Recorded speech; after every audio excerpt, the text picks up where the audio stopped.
Lines you wouldn't hear in a sci-fi movie. Hi, is that NHS Direct? Yeah, a bit of a temperature and I've got an alien coming out of my stomach. 2 paracetamol, OK. OK, Mr. Zulu. Set course for the 4th quadrant to the Orion Nebula. I think there's a Nando's there.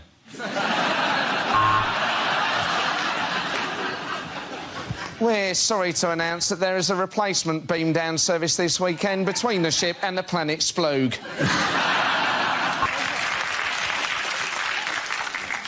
You've got to imagine this in a Scottish accent.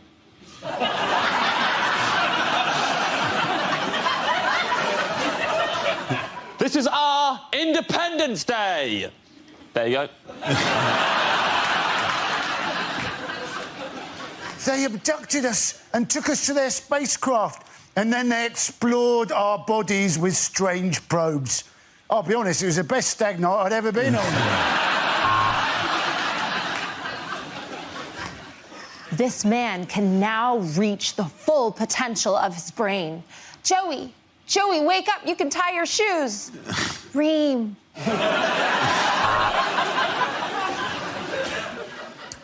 What the people don't know, Captain Kirk, is that when I do that V thing, that means in Vulcan, I've had your mum.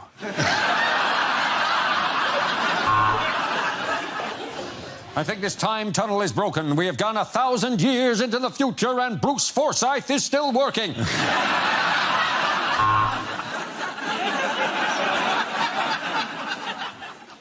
If you take the red pill, you will enter the Matrix. If you take the blue pill, you will have a boner for 7 hours.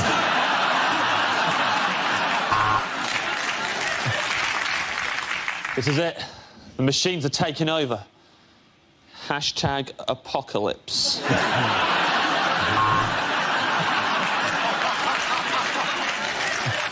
Yeah, I've had a look at it, mate. The problem is your nano boosters are shot and your warp drive is fucked. Our planet is dying. We seek a new home. Which of you is Phil and which of you is Kirsty?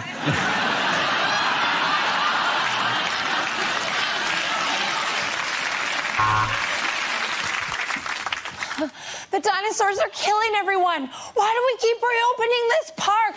Who keeps giving us public liability insurance?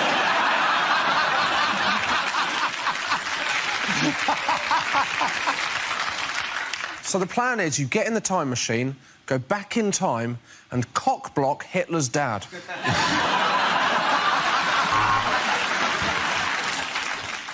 Phone home.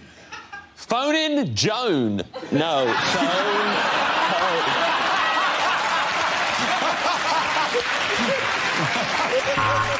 OK, at the end of that, the points go to Matt, Catherine and Andy.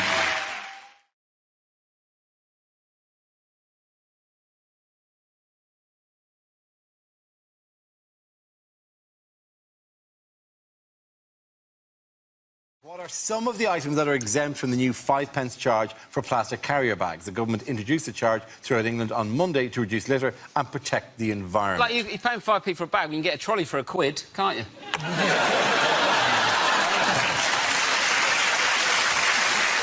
The reaction has been fairly over the top. This is the front page of the Daily Mail. Plastic bags, chaos looms. Because you got to pay 5p. This is a thing that was introduced in Scotland, in Wales, in Northern Ireland, in the Republic of Ireland. It's been there for 10 years. Yes, but be honest, Dara, you and I moved here when it was brought in the Republic of Ireland because of the Armageddon that it created. Ireland was laid waste. People fought over bags, put them over each other's heads, choked awful. people. It was horrible. It was brother against brother. Yeah. It was father against mother. It was carnage in Ireland over the bags. What? What a bag! How... Ah! It was Armageddon. 5p a bag, though, that's good, isn't it? I've got loads of plastic bags under my sink. I'm going to start selling them outside Asda for 4p.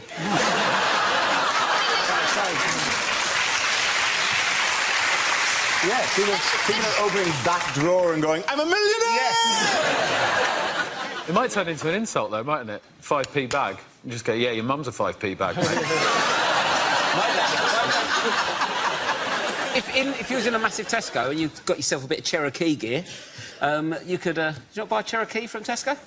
What's Cherokee? It's their brand of clothes in Tesco. I'm not in my world, am I? This is my first suit from Asda. 20 quid. I nearly caught fire walking down the road. I didn't need a hanger, just static, threw it in the air. Caught on the ceiling.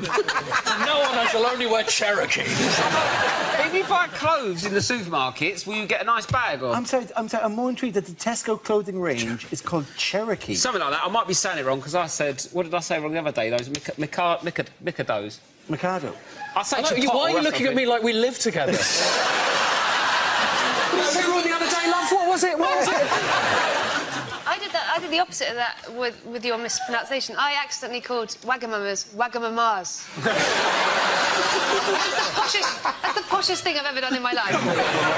Wagamamas. Wagamamas. I prefer Wagapapas, but Wagamamas will do it in a pub. When we were underage and trying to get served in pubs, you know Bombardier, the ale Bombardier, one of my friends panicked and said, "Can I have a pint of Bombardier, please?"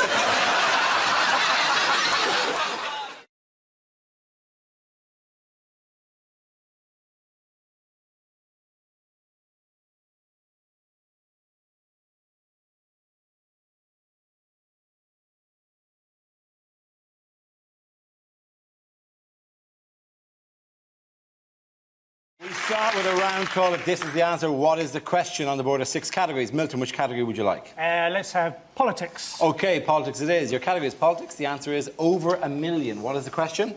Is it how many extra minutes Manchester United get to play if they're not winning? Look at my big shiny face. Look at it. Look at it. Look at the way my forehead glow follows you around the room. What you have to remember is that Cameron was in PR. I was 12 years old when I had a paper round. Apparently, the rumour is that David Cameron wants to make all towns in Britain triple-barrelled, like Kingston upon Thames, Berwick-on-Tweed. He wants to call it Leeds-on-Benefit. Well, his eyes are shinier and his hair's sleeker, but it's not necessarily an airbrush. It could be he's eating pedigree chum. I mean, his coat is more glossy. Essential minerals are good. So you should see him running through a field and over a wall. It's incredible, man. He's youthful and dynamic. Well, we've all been drunk at work, haven't we? I remember when I worked on an oil rig in the Mexican Gulf. Or unlikely things to hear in a science programme. 1643. The cold air balloon is invented. But it doesn't really take off. Milton, let's see what subject. Let's spin the wheel. The subject is family. One of my earliest memories is seeing my mother's face through the oven window.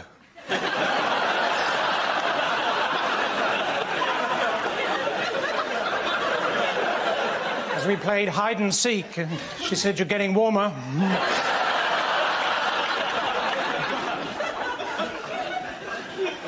My auntie Jean got a sister called Jean. Her daughter, Jean, just had a baby, called it Jean. They all went to a nightclub to celebrate. They got to the door and the bouncer said, "Sorry."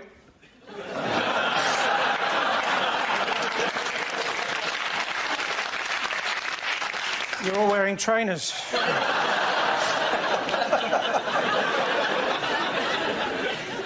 My grandfather, Jean, always complaining about how much things cost. £1.50 for a cup of tea, £2.25 for 3 custard creams. I said, "Look, Grandad, you just popped round. I didn't invite you."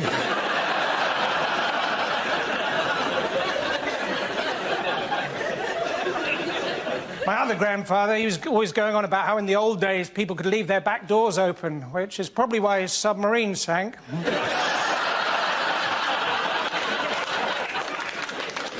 My other grandfather, when he died, we didn't even get the chance to say goodbye, which was all the more poignant because he drowned in a bowl of Cheerios. I used to own a Toyota years ago, and I remember Once I was driving along eating a marshmallow, and all of a sudden my airbag deployed. And in that moment, I thought I'd become really, really small. Carlsberg. Don't do liver transplants. But if they did... You can tell that Beckham thinks something is wrong, because if you look at the picture, he's going, A. There's an A coming out of his mouth. A. This game involves Milton, Andy and Diane, so if you could make your way to the performance area, please. Without kicking the shit out of the set. Oh, there you go. Fuck off the face. Well, that's a minute of the DVD sorted out. Hey, that moment seemed a bit too hot for TV, yeah. So, talk me through it again, Mrs. Hopkins. You were having Sunday dinner. You said to your husband, will you carve? And he just lay down on the floor and gave birth to a baby cow.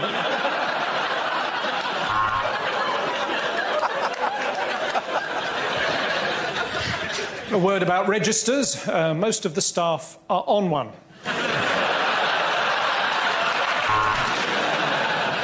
Is it the gap between this word... No,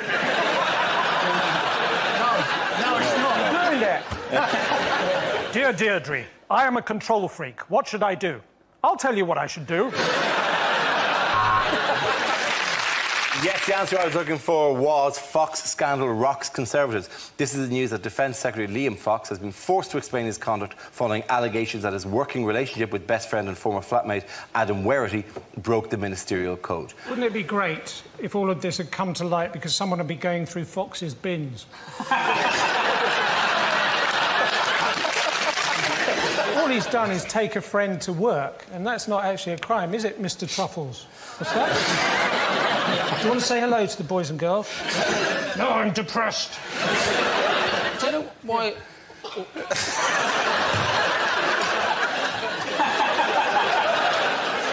What Cameron should do is get a great big black hat and the sleep mask he got on the plane, and he stand up in front of the G20 and said, I will lead you out of economic austerity, for I am... Borrow. When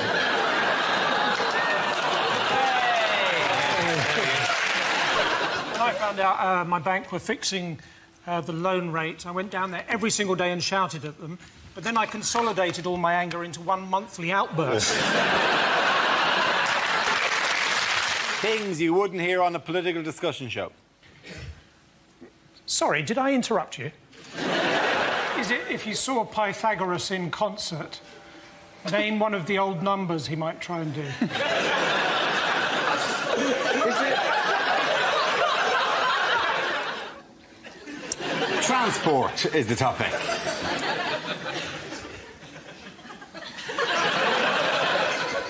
So I've got my own private jet. The rest of the jacuzzi belongs to my mum.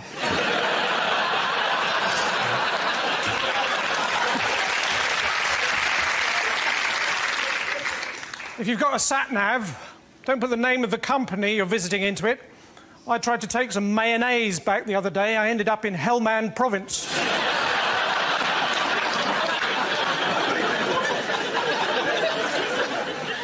I mean, I've got a car, but there's nothing I like better than making a bonfire on the passenger seat. Driving up and down, opening and shutting the electric sunroof and pretending to be a steam train. My uncle, he was a taxi driver, but then one day he left home without any indication.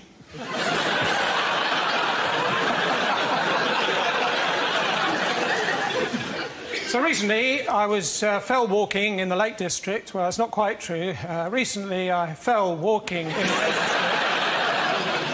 I was going to tell someone, but the pillar box was full of sugar puffs. The worst job I ever had was forensic pathologist for the United Nations. And I remember uncovering the mass grave of 1,000 snowmen. Fortunately, it turned out to be a field full of carrots.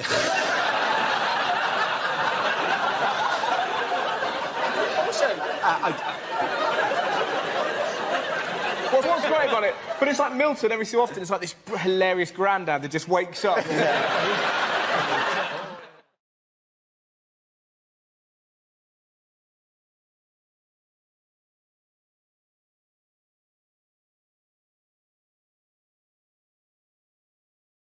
Here we go.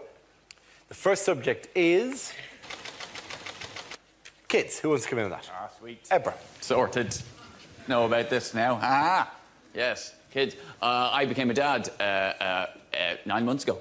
And I haven't let it change my life completely in that... Well, the one thing I'm worried about is I don't want to be one of those people who prefaces a statement with the phrase, speaking as a parent...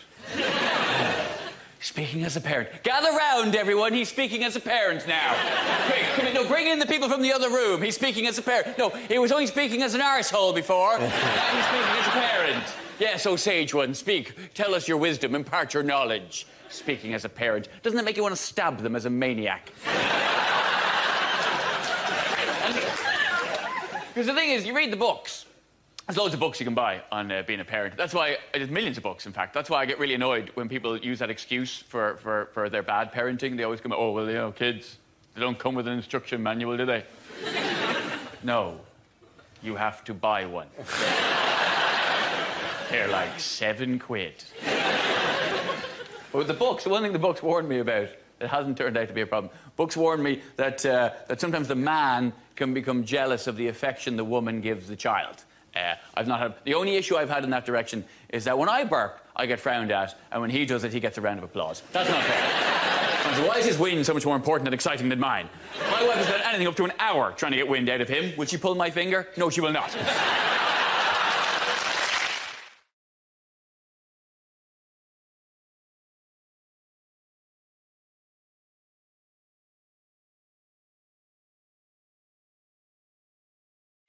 Okay, the next topic is things you wouldn't hear on a train.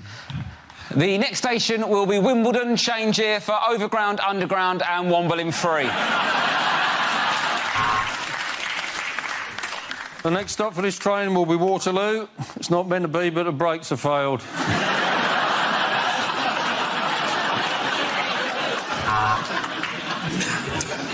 Yeah, I just want to tell you I'm on the train. No, just everyone else is doing it. Thought I'd join in.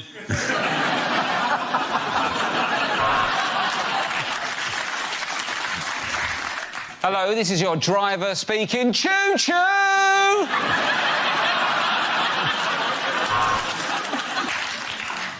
Now an announcement for the people who insist on sitting the way the train is moving because sitting backwards feels weird. You're weird.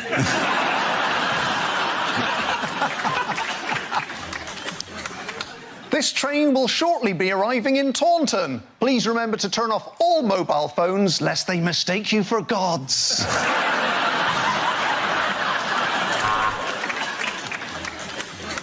This is an announcement for all passengers. Piss off, the lot of you.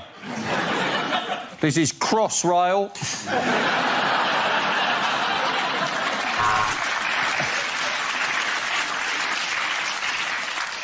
Due to Britain leaving the EU, this train will no longer stop at Ashby de la Zouch.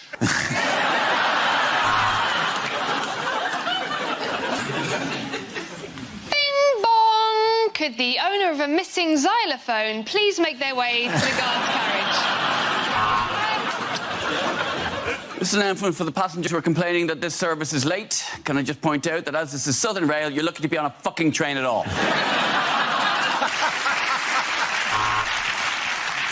Bing bong. This is the bullet train service to Tuck it. Oh, we're here. Everyone off. Would the driver please contact the guard? We're doing 120. You don't seem to be in the cab, mate.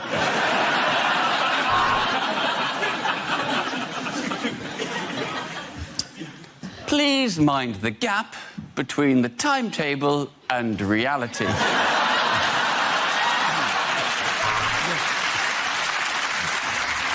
There is a quiet carriage on this train for those shocked into silence by the price of the ticket.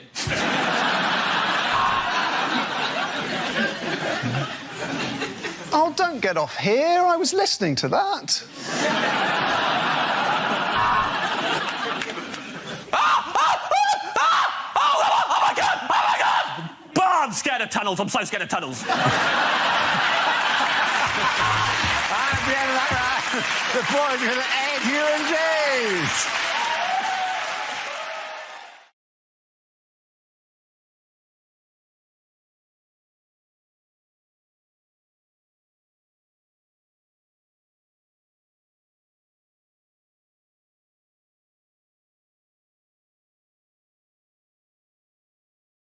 This round is called Prime Minister's Questions. For the purpose of this game, I'll be the Speaker of the House of Commons. Rory, you're going to take on the role of Tony Blair. David and Joe, you're his Labour front bench colleagues. Hugh, you'll be a Conservative leader with your front bench, which is, of course, Frankie and John. You'll be taking a small story but treating it as if it's the heavyweight issue of the week. To start, I'd like to ask the Prime Minister for the government's reaction to the news that farmers have launched a campaign to get the term couch potato removed from the Oxford English Dictionary. They say the phrase makes the vegetable seem unhealthy and is bad for its image. Prime Minister? Yeah, Mr. Speaker, the House will wish to be informed of the campaign by the British Potato Council to have the words couch potato. I say potato. You may say potato, but we say potato. Well, you know. Well, in which case, let's call the whole thing off. Thank you. Can I congratulate the Prime Minister on his treatment of the word couch potato? My colleagues and I believe that the phrase couch potato, along with others such as sofa turnip and armchair carrot, are nothing less than an incitement to vegetable hatred. Well, I think, you know, I would accept those comments, but I would also, if I might, point out that the removal of words from the dictionary is actually not a new phenomenon. I myself have removed the word socialism. The words trade union have also been removed, and last time I looked in the dictionary to find the words weapons of mass destruction, I couldn't find them. Aren't there other words that it would be better for farmers to take out of the dictionary? Words such as over-subsidised and sheep-shaggers. And talking of over-subsidised, what is the government going to do about the enormous number of French fries which may appear in this country, along with Swedes and sprouts from Brussels?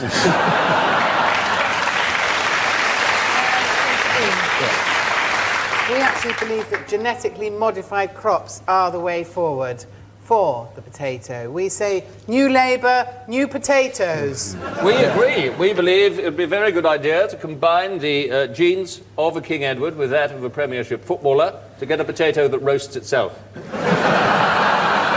Along with a bean combined with the genes of a suicide bomber to produce a runner bean that tops and tails itself.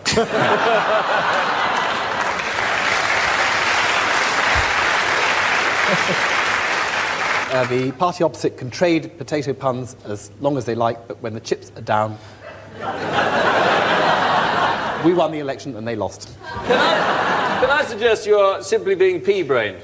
I take it you're an expert in the field?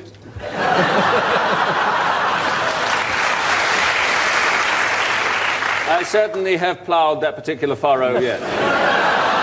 You see, I mean, this is... Yeah, oh, yeah. Huh? I can't think that you've gone to seed. Oh, no. All right. You know, I tell you, I look at the party opposite, and what do I see? I see 1 potato, 2 potato, 3 potato, 4. What will the party opposite do about the disputed territory of Kashmir?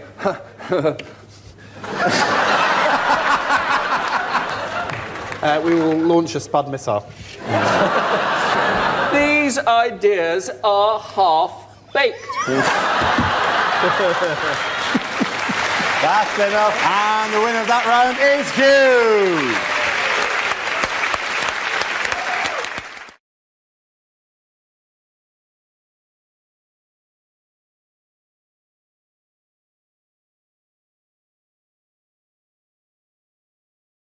Our next round is called If This Is the Answer, What Is the Question? On the board are 6 categories. Nish, which category would you like? World news, please. OK, world news it is. The answer is 40 days. What is the question? Is it the number of consecutive days my mother has texted me saying, have you had a haircut?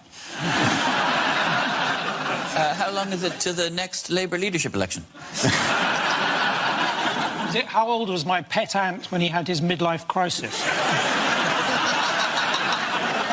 Is it how long did it take Joey Essex to read The Hungry Caterpillar? How long does it take to go she loves me not round the whole of the Chelsea Flower Show? Is it, once he's elected, how many days will there be in Trump-tember?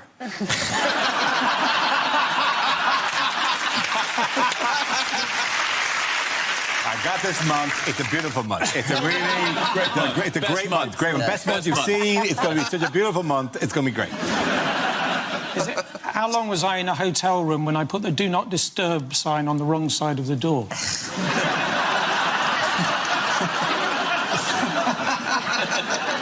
Is it how long would Jeremy Hunt have to wait for in A&E before being seen?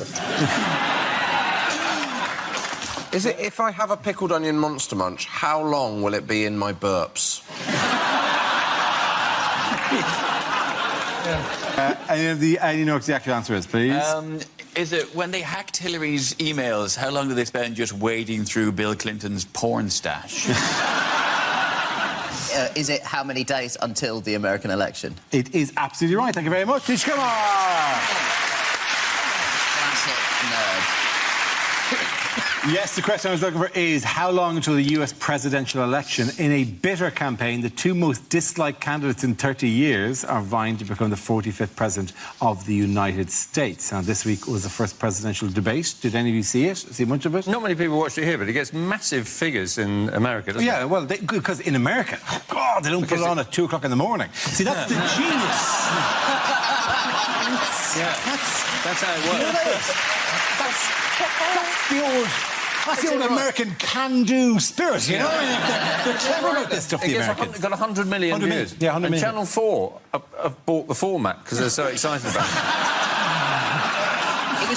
It was a weird atmosphere because it looked like Hillary Clinton was sort of trying to invoke the great presidential debates like Kennedy versus Nixon and Reagan versus Carter, whereas Donald Trump sort of reminded me of Batman versus Superman in that he was loud, incoherent and managed to be disappointing despite expectations being unbelievably low. He had a terrible problem with the moderator, though, didn't he? He didn't like the moderator subsequently. Well, the moderator would say things like, no, that's not true, actually. He's got a perfect plan for dealing with the moderator, is that the next debate he's going to build a wall between him and the moderator. And the moderator is paying for the wall. The other mistake that Trump makes is that he's read somewhere that Mexicans make good fighters, but it's actually pronounced fajitas. Do you know how often he lied in a 90-minute debate? Was it 37 times? 34 lies. 34 times. Oh, I'm doing him a terrible disservice. You are. You make him sound like he's a big liar. He lied 34 times. She lied 4 times. But she did the first lie, because she came out and said, it's a pleasure to be here talking. Trump clearly has no idea about how the political systems in the world work, which is why I won't be voting for him. In other news, what are the latest developments in the Great British Bake Off saga? Well, seemingly it's going to be hosted by someone who's not even from Britain, isn't it, Dara? Why are the crown jewels of this country being handed to immigrants? I looked at the odds. You're both on it, Ed and Dara. Do you know who I'm betting on? Not even on the list. Can't believe he's not in the mix. Mr. Kipling. He's been for like 7 years sitting at home with a fag going, to his missus going, I nailed it. I would do this exceedingly well, I would.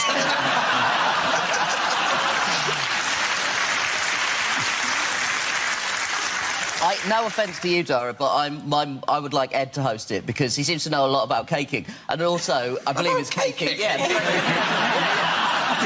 That's the industry term. Amongst people who know, that is the term. Caking sounds like an urban slang word for something that sort of came after dogging or something, didn't it? Yeah, Tory MP's been caught caking it.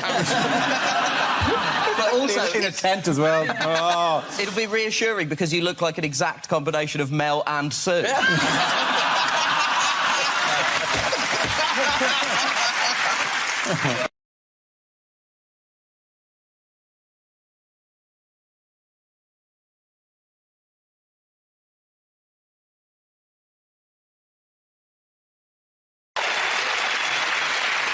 Now we play a round called Angela Smirkel's Comedy Bailout.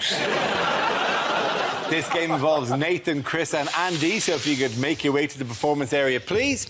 This round is a stand-up challenge. I launched the Wheel of News, and wherever it chooses to stop, one of our performers will step forward and talk about that subject. The winner is whoever I think is the funniest. OK, here we go. The first subject is finance. Can I have somebody to go in and talk on that? Andy. So, you can argue a lot of people have got too much money, couldn't you? I would personally argue anybody who ever bought the autobiography of the talking meerkat, Alexander Orloff, you have too much money. Anybody who's ever bought glow-in-the-dark loo roll, you have too much money. Anybody who's ever bought a cosy sofa blanket with sleeves called a slanket, you know who you are. Also, anybody who's ever bought an innocent smoothie. How expensive are they? £2.49 for a bottle the size of a specimen sample. And they have the cheek to call them innocent. Ladies and gentlemen, go to a supermarket, buy yourself a banana. It will cost you 20 pence. Take a big bite, go, You would have saved yourself £2.49. Well done, OK, let's spin the wheel again. The subject is health. Who wants to come in on that? Right, health. I actually don't have that good a relationship with my GP. For one reason and one reason only. Up until the age of 17, my GP had me on their records as a woman. But yeah, they had me on their records as Miss N. Caton. And then one day they sent me a letter in the post addressed to Miss N. Caton. Now, because I'm 17, I don't really pay attention to the detail. I open the letter, and the letter says, Dear Miss N. Caton, your doctor surgery would like to invite you to attend a cervical screening next Monday at night. Now, this is where I messed up. See, at 17, I knew what cervical was. That's obvious, right? But what I didn't know was that there's more than one meaning for the word screening.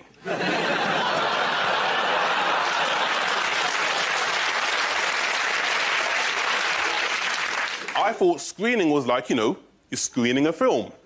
So, when it said we would like to invite you to attend a cervical screening, in my ignorant, naive 17-year-old brain, I honestly thought I was being invited to watch a movie about women's genitalia. Right? Now, I'm 17, I'm horny, I'm a virgin. Am I going to go? You're damn right I am. So next Monday morning, I go to my GP, I get to the reception, it's full of women, doesn't put me off. Right? Walk up to the receptionist, I go, hey, how you doing? I'm Nathan Caton, I'm here for the cervical screening. She looks up, sees me standing there with nachos, popcorn and pick and mix. Starts laughing in my face.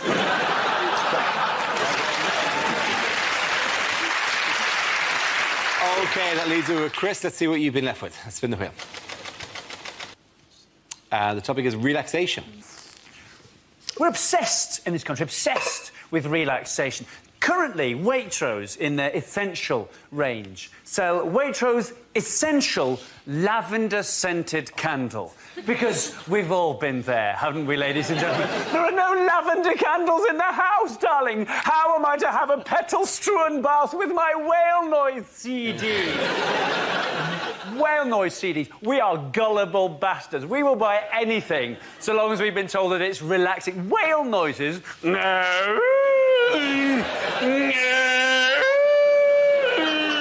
Are you relaxed? I've never been more at peace.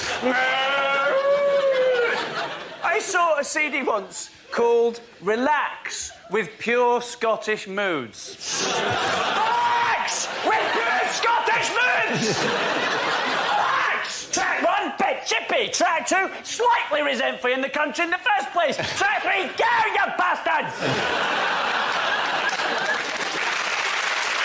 Very good, well done there. Point to Chris, congratulations.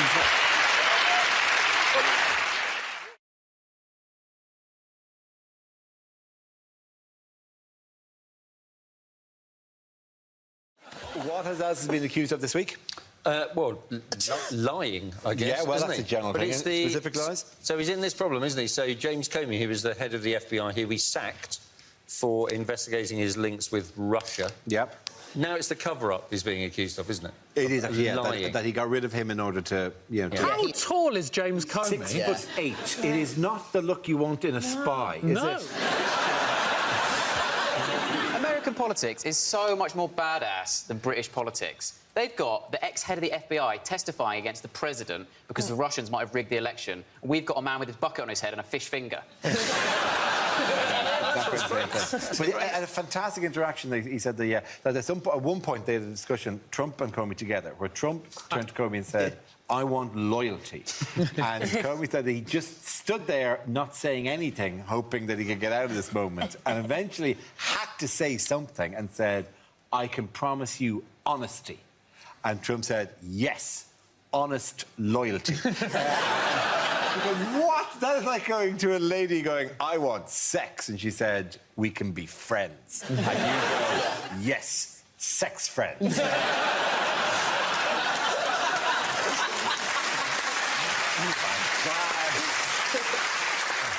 Good to know we're on the same page here.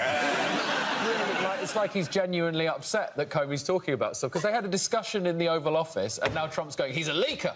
To be fair, though, most men Trump's age are leakers anyway, aren't they? Whether they want to be or not. Yeah, quite often he pays for it. Isn't calling him a leaker basically saying it is definitely true? Yes, it is. Shouldn't he be calling him a liar? Yeah, but if someone accused me of murder and I went, well, someone's a chatterbox.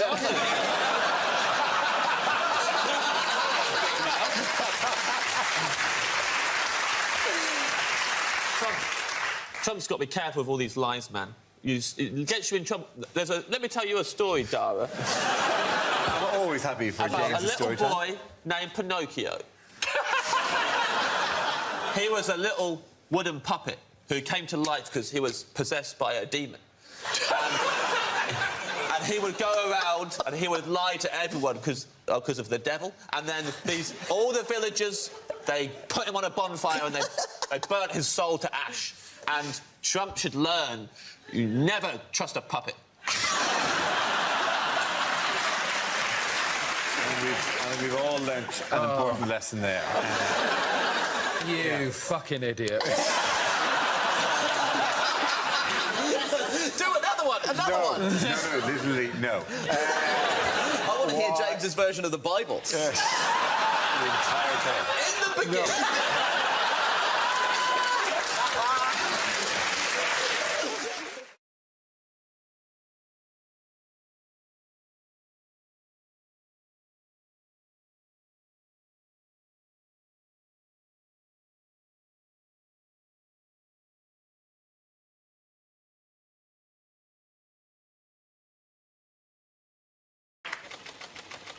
And the topic is relationships.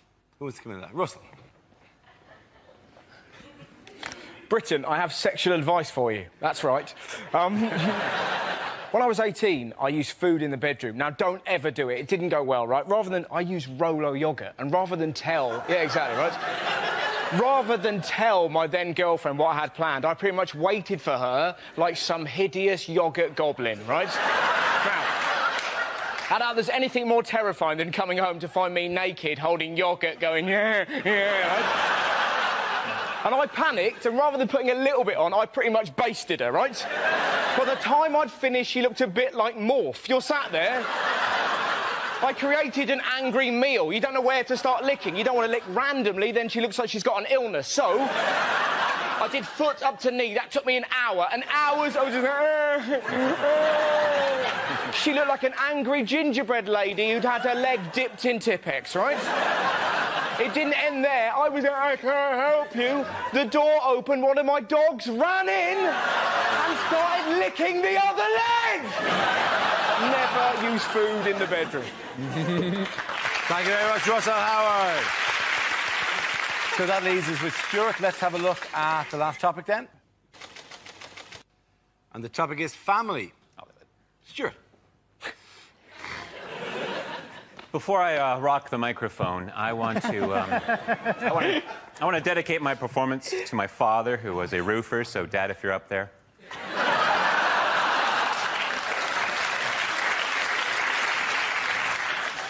I'll tell you about my family. I'm the youngest of three. My parents are both older, and,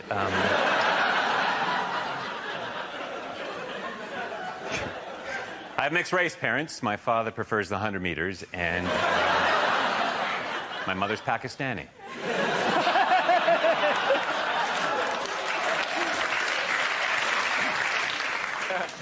I was raised by my father. My mother left before I was born, and you know... I like being raised by my father. He's schizophrenic, but he's good people. I remember one summer I was 5 and he was Mussolini. Went to the park that day. I love parks. Standing in the park today wondering, why does a Frisbee appear larger the closer it gets? And then it hit me. My uncle's a hypnotist who has never inappropriately touched me.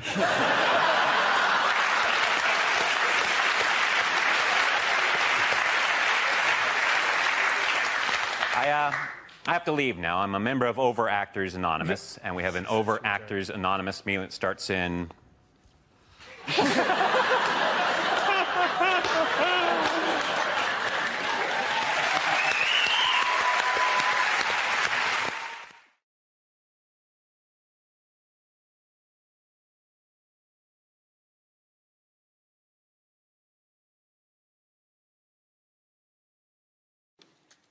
The first subject is relationships. Who wants to come in that? Reese. It's a pretty exciting time for me at the moment. My girlfriend is currently planning the wedding. Sorry, not girlfriend anymore, is it? I keep doing that. It's not girlfriend. She gets so annoyed. My ex-girlfriend is planning her wedding. It's very hurtful for me to watch, but one of those things. Anyway, got a new girlfriend now, because that's how comedy works. Got a new one, and she's all right, my girlfriend. She's pretty good. She's not perfect. She's got her quirks and her tics, like she pronounces it espresso instead of expression. She's weird. And relationships about compromise, though, aren't they? We all know that. Like, she doesn't want to watch football, and I don't want to die alone, so we don't watch football. That's the yin and the yang. You give and you take. We're trying to keep it fresh, trying to keep it exciting, me and my girlfriend, you know, trying to keep it, you know, lively, try new things all the time. Like, she keeps talking about how she wants to have sex outside of the relationship. I don't know. Constant surprises, me and my girlfriend. She bought me a gift the other day that I went round to the flat. There was this gift. It was a word of the day calendar. Don't know if you've seen these. Pretty cool. Different word every day of the year. That is more than 100 words. Pretty cool. Favourite word for me so far from the calendar? Exponentially. Ah, what a word. Exponentially. Use it all the time now. In fact, I'd say, ever since learning the word exponentially, my use of the word exponentially has increased loads. I use it all the time. Oh, yeah. Thank you very much, Ruth.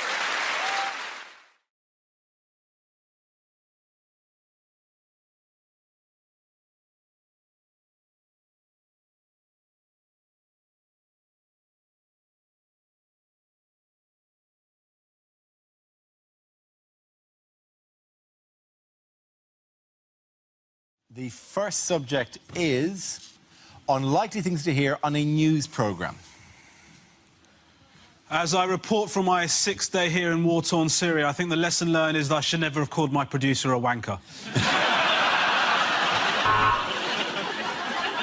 According to statistics, the French economy is now the weakest growing of all the economies in Europe.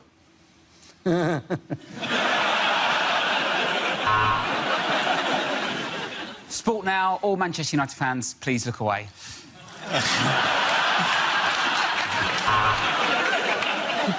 You've reached Al Jazeera News, which means you're only 20 channels away from actually finding porn. Here, you'll never guess who's dead.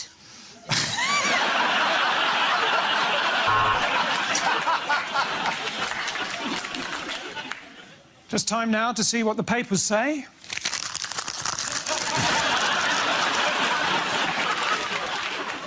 We will now attempt to talk to the survivors of the cliff fall. You all right, mate?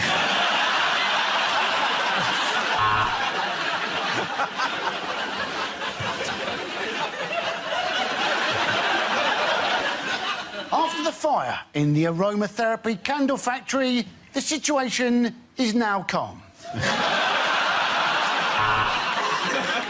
And now over to our foreign correspondent. Do you speak English?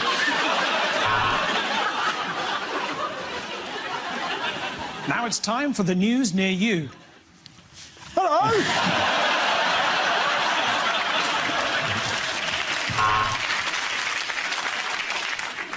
There are human remains on the blood-stained streets and the despair in the eyes of everyone you meet. Rob Beckett for BBC News, Magaluf.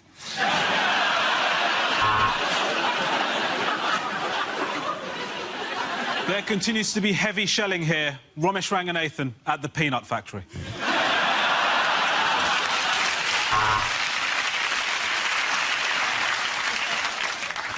Now it's over to our toys and games correspondent, Natasha Kaplunksky.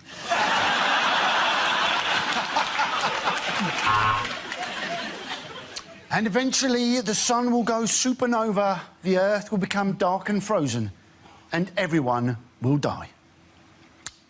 That was the long-range weather forecast.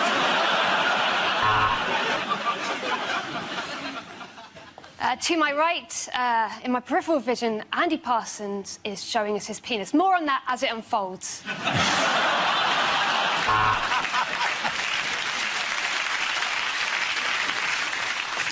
We go over now to our vegan correspondent. I'm terribly sorry. He appears to have gone strawberry.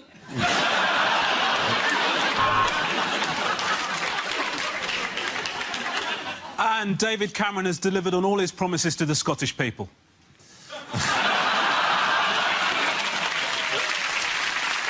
Just time for a quick look at tomorrow's papers. So the Times and the Telegraph lead with industrial strife, and in the Sun we can see that Caroline from Dagenham has got a terrific pair of norks.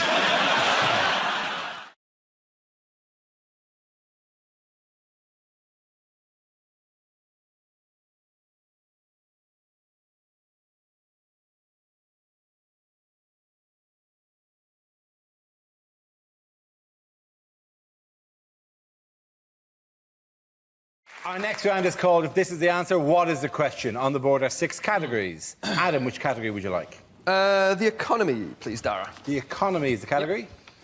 The answer is 691 million. What is the question? My first thought was, how many people worldwide will watch Boris Johnson pick up the Olympic torch and think, ooh, David Bowie's let himself go? Is it how much is a Kit Kat in Zimbabwe?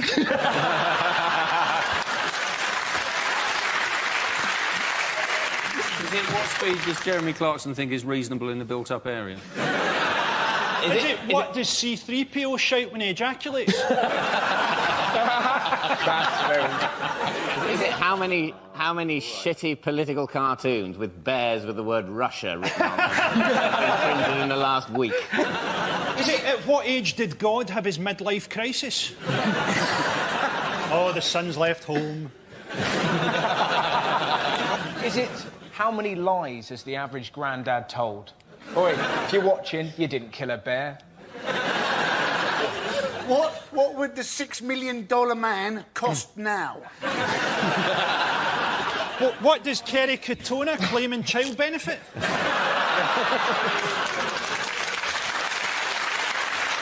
I know the actual answer. It's how much money did the Royal Bank of Scotland say that they'd lost this week? Yes, exactly right. Well done.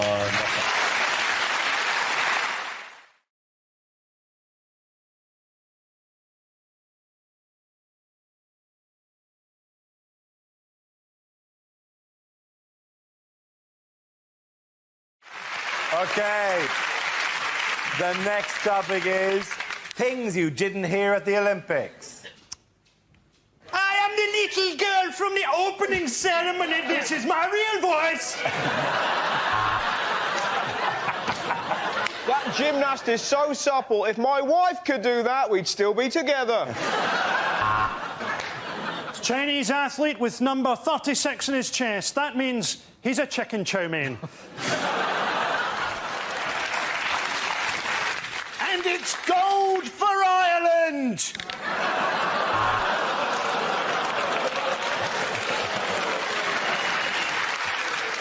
Well, that'll be low marks for synchronicity, but high marks for execution. Clean shot to the head, backwards off the board, pool full of blood, magnificent. Next, over to Gabby Logan, who's going to tell us whether or not she's a transvestite.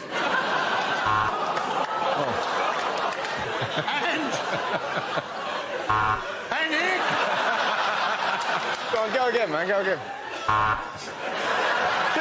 Do it. And I'm not letting you off for the last Ireland joke. You're not getting on again for the rest of the show. You are not doing another one for the rest of the show, all right? You've just been... Oh, let's look at the clock. It's more interesting than the show jumping. The one thing we're all thinking during the Olympics, doesn't Claire Balding look like Eddie Izzard? Nobody can touch this Russian gymnast, except their coach and their uncle. And here comes... Well, what a morning. We've got medals in the Yingling, Tiddly and Poe. Next, the rhythmic gymnastics.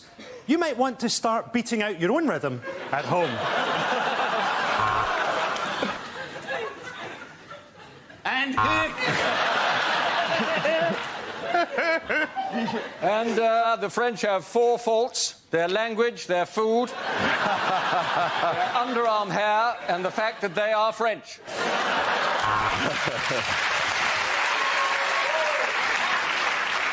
A surprise in the canoeing, where the British athlete has gone missing. It was after I heard the buzzer that I realised there was one thing I hadn't heard at the Olympics, right, was fuck it.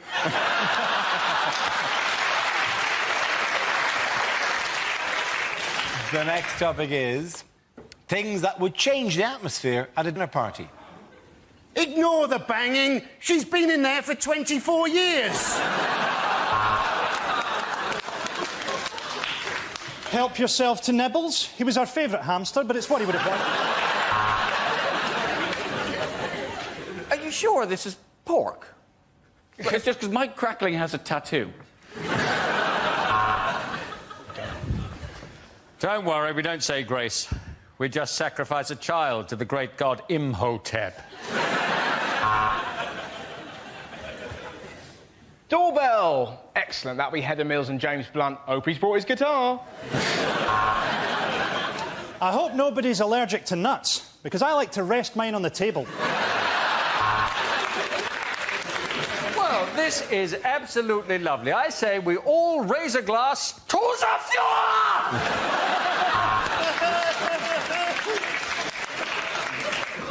10 of you arrived. Only one will leave. Anyway, long story short, after about 2 hours, you couldn't tell what was poo and what was chocolate.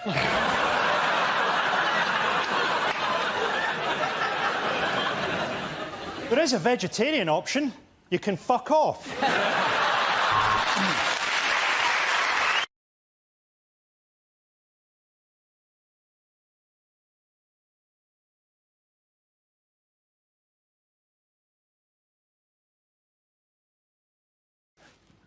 Bad things to say at a job interview. What can I bring to the job? A burning hatred of the West, a hook for a hand and a pilot's licence.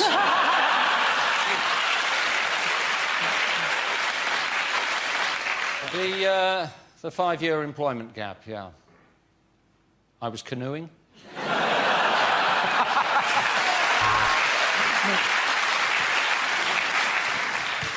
Right, I hope we can all be professional about the fact that I've just split up with all 3 of you. I'm really only here because I'm hoping to slip on a wet floor and then fall off a ladder. Yes, I've had a few changes of address, Wormwood Scrubs, Broadmoor, but for the last 3 months I've lived in your air conditioning. I'm really into diversity. In my last team, I made sure that we had a black, a fruit and a fatty. I I have always wanted to work in a motel. I'm telling them, Mother, I'm telling them! This job would be a great opportunity for me to steal a shitload of stationery. Hey, I remember you from the dungeon. How you doing? It's me, Gimpy Terry.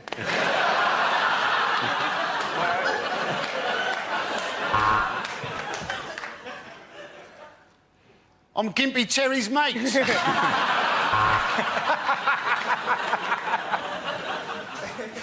Sum myself up in 3 words. I suppose it would have to be killer alien vagina.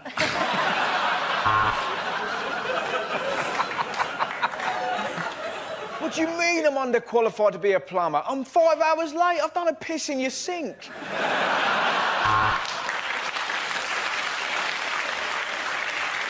When can I start? Yesterday. But I can only work till today. 9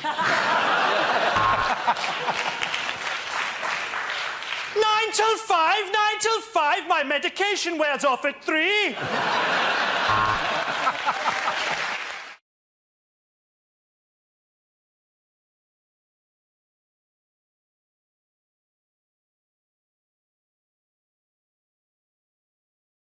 Let's see the first topic, please. The first subject is catering. Anyone's given that? Josh. My favourite place to eat is the breakfast buffet in a hotel. Because at a breakfast buffet, I will eat absolutely everything. That's the rule, isn't it? At home, I will have cereal or toast for breakfast. At a breakfast buffet, I am having cereal and toast as my starter. In combinations you would never consider at home. Coming back and what have I got? Well, 8 hash browns, topped with some Dutch cheese, actually. I have 4 pain au chocolat, 6 croissants, some segments of a fruit I've never heard of, and 12 of the smallest orange juices you have ever seen in your life. I eat so much at breakfast buffet, I'm so tired, I have to go back to bed. And then sleep through to my next breakfast buffet. I'll be mixing the cereals, going crunchy nut cornflakes with shreddies. Who do I think I am, Heston Blumenthal? You've got to do it, don't you? It's like when you're in Nando's, they give you the plastic glass to pour your own drink. I think, well, I'd be an idiot not to make myself a spranter in this situation, wouldn't I? What am I having? Having a Sprocofola, actually, yeah, all of it. What did it taste like? Utter shit, absolutely terrible. Thank you. Thank you very much, well done, Josh. OK, let's have a look at the next subject. And the topic is smoking. Let's come out. Joe. I've actually given up smoking, which, well, that's a lie. I'll be honest with you, I'm one of those pricks that says they've given up and then goes to the pub and smokes yours.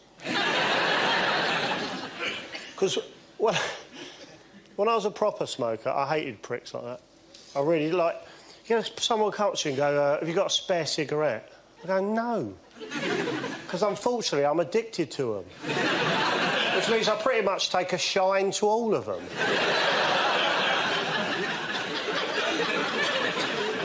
Have you got a spare cigarette? Yeah, I do, weirdly, because I'm a 19-a-day man myself. Thanks away, you knobhead. When I was, like... Warnings, they do nothing for me. Like, you know, the warnings, they're quite drastic things. They're like smoking kills.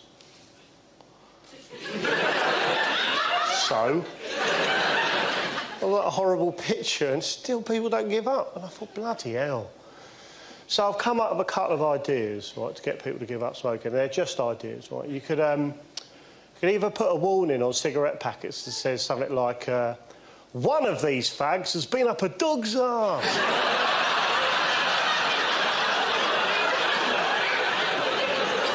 Yeah, I think that'll separate the men from the boys, isn't it? Or simply make cigarettes cock-shaped. Well done, Joe. Thank you very much.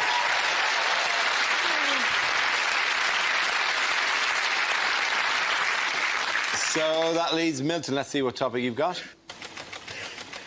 And the topic is school.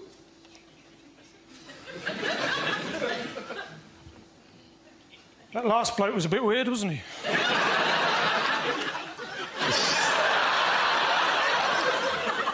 Anyway, I went back to my old school the other day, first time in 30 years. I took a note.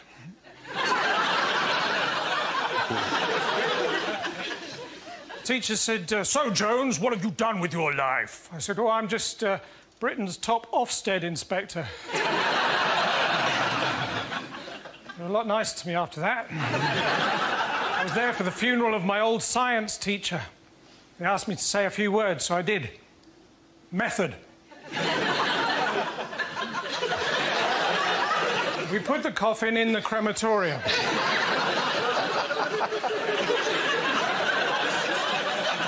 Observations.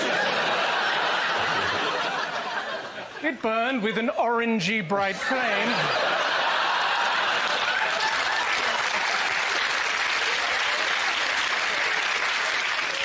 Conclusion.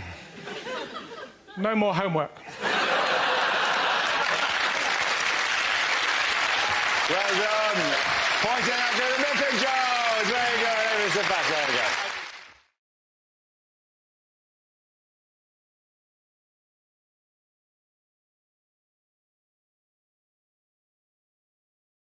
Lines you wouldn't hear in a TV detective show.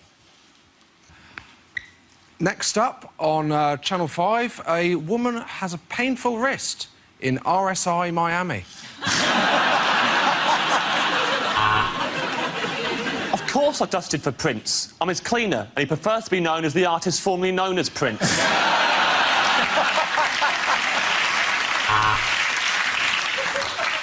How did I recognise him from just his genitalia? The red and blue paisley pyjamas around the outside. For dental thinking therefore, then the plinken planken, really control that value continue. El full carnaval, utebel contal. Do you not speak Danish?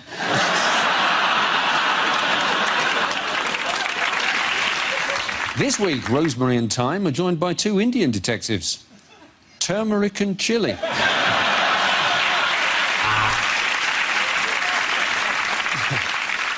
You're going to arrest me for making lewd and childish innuendos? I hope you don't expect me to come quietly.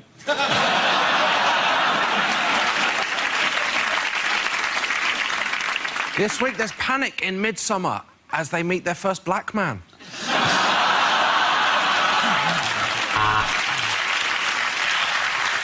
Ah, you said it was a whodunit. Yeah, we arrested Hugh Dennis.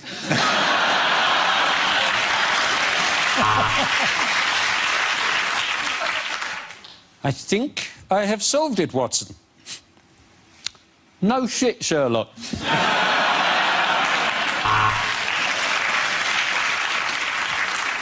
There has been a heinous crime committed on the Orient Express. Somebody has done a shit while the train was still in a station.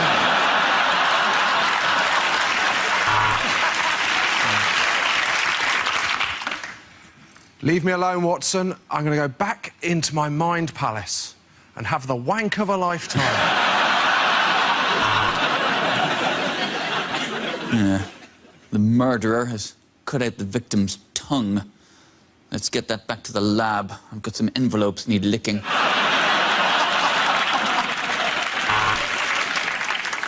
Now, Constable, the fact that you've had to redo the chalk outline 17 times should surely be an indication that the victim is still alive.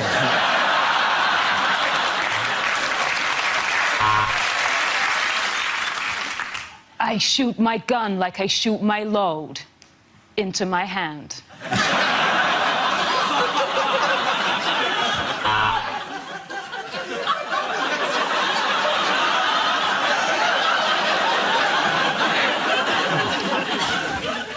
You're under arrest. You're not obliged to say anything, but anything you do say means you'll be an actor rather than an extra and you get paid a bit more.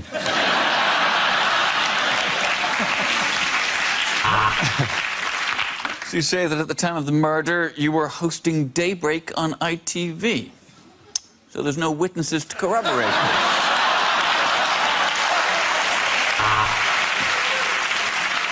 Hello, we're the fashion police. Let's see the body. Oh, blue with green. He deserves to die.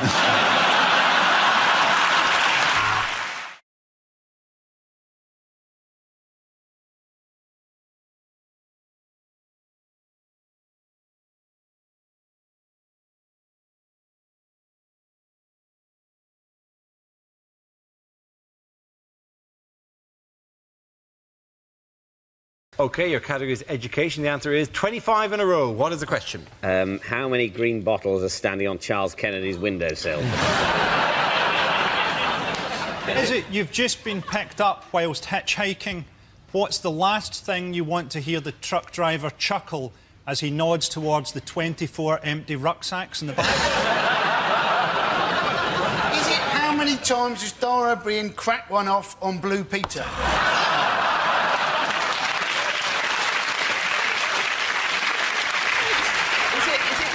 It was unfair to draw her into a political battle. I was fucking having a session with the woman or something. Can a man not form an unnatural attachment to someone they've never met on the television without it resorting to masturbation jokes? He's just made a little shrine. Little shrine. And can I point out, stop writing Dara fancies Connie on a piece of paper.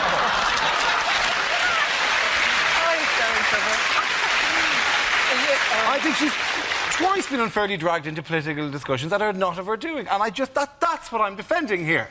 Is it for how many years has the UK finished bottom of the Eurovision Song Contest? Is it how many times has... We won it in 1997, happen to know. Did we? Yeah. So, that shoots you down, my friend. Would you like to sing us that song, David? Well, I would, but unfortunately a court order says I mustn't. It was Katrina and the Waves, actually. Is it how many times does Victoria Beckham throw up during lunch? Is it how many letters are there after A? Is it Cliff Richard has had 25 top 10 hits? How many were shit? Is it how many researchers from GMTV won phoning competitions last year?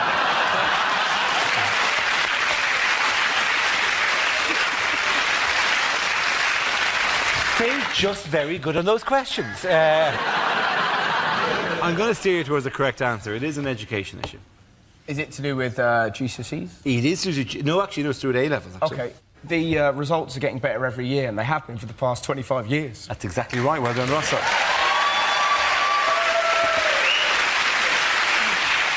Yes, the question I was looking for is for how many years have this country's school exam results been improving? This is the news that in 2007, the UK school exam grades have improved for the 25th successive year, with record pass rates and more pupils getting the top marks, leading to calls from some quarters for the exams to be made more difficult. Well, what's amazing about it, no wonder kids are so disaffected in this country. Like, they get the best results ever. And how do we respond? Do we say, well done? No, we go, well, they're getting easier.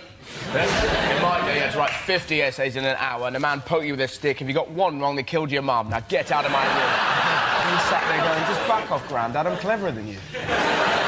You do put young people in this country in a ridiculous catch-22, where all the coverage is about how stupid young people are, but you give them one chance to shine, and then they all work really hard and get A's, and then you tell them it's further proof that they're stupid. What this is a massive argument in favour of is a huge cut in funding for education. Rather than making the exams harder, let's just make the pupils stupider. That's a very good point. Clearly, too much money is going into education. You're educating them too much at this stage. People say that education's screwed, and then at this time of year it becomes clear that it's actually too good. Better than we need. The thing is, though, everyone gets to go to university now anyway, because everything is a university. It used to be you'd turn up to do a gig in a uni and you go, didn't this used to be a polytechnic? And now you turn up and you go, wasn't this an all-night garage? Wasn't this a swimming pool last year?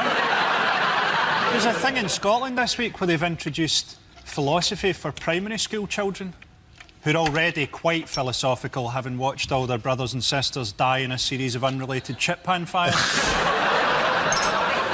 Are girls still doing better than boys? Now, boys apparently are closing that gap. Yes, by only a tiny percentage. Yeah, there will always be differences because boys want the tit and the girls want commitment. There'll always be gaps. I always find at school, the one thing I could never work out was how to get girls' bras undone. I just couldn't work out. And then eventually I realised that these girls were wearing a different type of bra from my gran.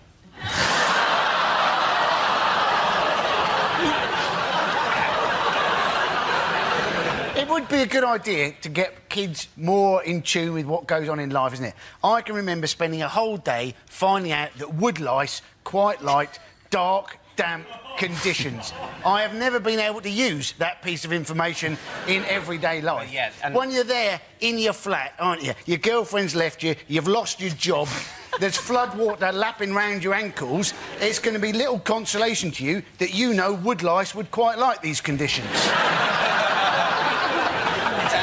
I swear for 5 or 6 years in a row, they explain autumn to you every year during the autumn. And as far as I know, there are very few jobs that are based on the understanding of autumn. And also, isn't it something that happens anyway? It's not something you have to make a note of, otherwise the trees aren't going to shed their leaves. But they're just protecting you from the shock of it happening again. Oh, no! The world is dying! Ah! We've told you about this, David. We've told you about this a number of times every year you forget. Why are the trees naked?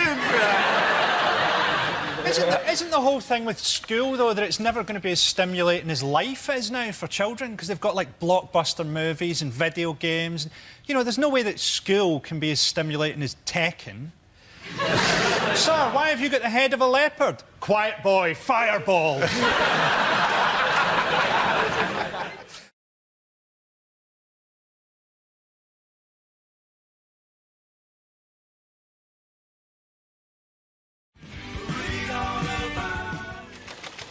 Subject is hospitals. Who wants to come in at Miles? Hospitals. I can understand why some people think that they're a good idea. I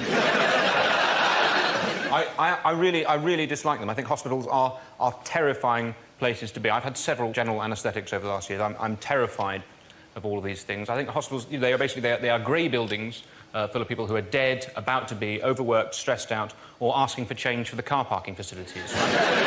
That's all they... I can't understand, therefore, why, even now, even today, we have this thing where the idea that a nurse's uniform is considered sexy. Now, I've got no doubt whatsoever that lots and lots of nurses themselves... I should imagine some of them unbelievable creatures. But the idea...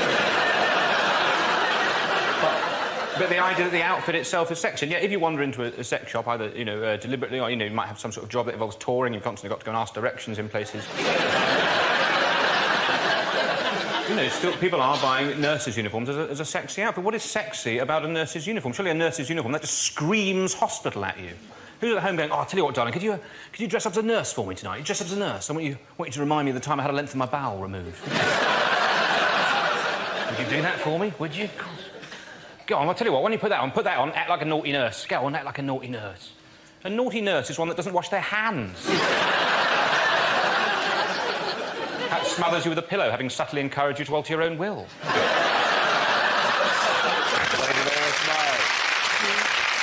OK, that leaves us Milton. Let's see what you've been after. Let's spin the wheel.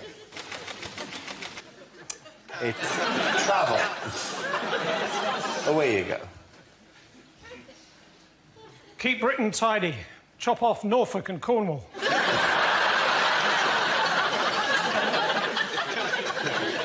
People from New Zealand don't like being called Australian, do they? Oh, no. What people from Britain don't realise is an entirely separate culture. There's a great big sea between the two places. What people from New Zealand don't realise is that we in Britain don't care. I've just come back from Holland. When I was there, I was in a fish restaurant, and the bloke on the table next to me began to cough, so I ignored him. Then he began to cough a bit more, so I still ignored him. Then he began to choke really, really badly, so in the end I stood up and I smacked him on the back really hard. And anyway, it turns out he was just speaking Dutch.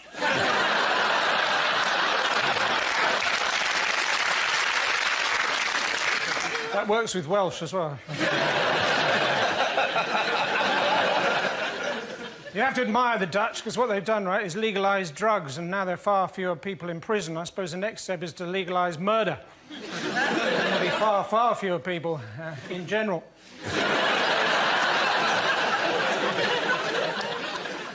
Sometimes, though, it's difficult to know if you remember something or you remember the photograph of something. I think my earliest memory is of being in America, standing over an air vent and my skirt billowing up. That's also very technical, Jones,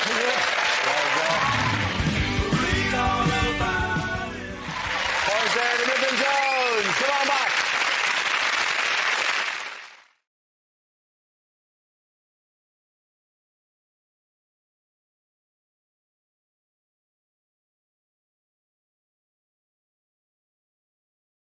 Now we play a round called School of Hard Mocks.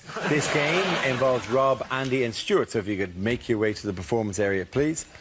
This round is a stand-up challenge. I launch a wheel of news, and whoever it chooses to stop, one of our performers must step forward and talk about that subject. The winner is whoever I think is the funniest. OK, here we go. Let's spin the wheel. The first subject is consumerism. Who wants to come in on that? Andy Parsons. So we always like to have a go at politicians, don't we, for getting us into debt. But we're also addicted to debt, aren't we? People waste their stuff. Well, you know, loads of nonsense, isn't it? Things like personalised number plates. Don't ever do it.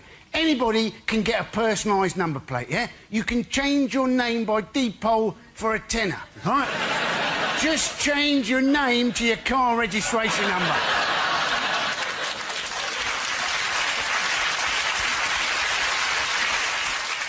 And it's the same people going, oh, yeah, look, I've got a new watch. Got a new watch, I have? Yeah, it's a diver's watch, yeah?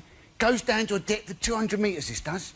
200 metres is the depth of the North Sea.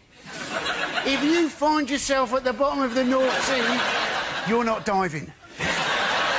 The ship has sunk, the air bubble is running out, and it's going to be little consolation you know at the bloody time. Thank you very much, Andy Parsons. OK, let's spin the wheel again. The next subject is food. Who wants to come in on that? Rob. I like food. I eat it most days. And the thing is that I've moved out with mum's now, so I go home and see my mum and dad, and I'm excited to see them, but I'm more excited to see the contents of the fridge. But she's on a diet, me mum, right? She got all the brothers round, me brothers round for a Sunday lunch. You know what she did, the whole family, for Sunday lunch? Couscous. For lunch. Right? I rung Childline, they didn't want to know. I don't trust couscous, to be honest with you. Anything you put in your mouth that feels already chewed should not be in there. It's fat sand, I don't want any part of it. Right? She served it with toasted pita bread. Have you ever toasted pita? Anyway, why is it so hot? I've had a bit of folded bread, what's its problem? A bit of toast pops out warm and toasty, the pita's on fire. Once you get past the hour, I've got the dragon breath inside to deal with. There's only two things in the world hotter than toasted pita bread. One's the sun, yeah? And the other's a cheese and tomato toasted sandwich. What's that prick's problem, right? What's his problem? Do you know what I mean? The cheese, I've not got a problem with the cheese. The tomatoes? They're little slices of lava. I'll put you in a toasted sandwich maker, not Dante's Peak. What are you doing? You bite into it, anchor onto the slice, you pull the sandwich away, the slice stays, slaps you on the face, burns your face off. 3 days, I had a big red circle like that. I look like a thirsty dog. Well done, Rob. OK, that leaves us with Stuart. Let's see what you've got. Spin the wheel. And the topic is jobs. Where you go. Was my French teacher into golden showers? Oui.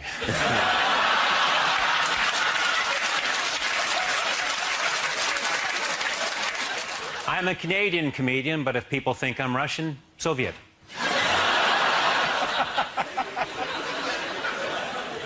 As a gynecologist, I was terrified of vaginas. I won't go into it. Very sad, I've just come back from the funeral of my coke dealer.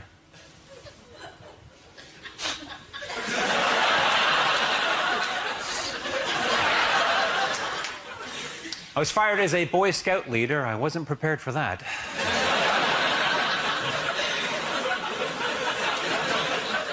I used to be a sarcastic high jump coach. Get over it!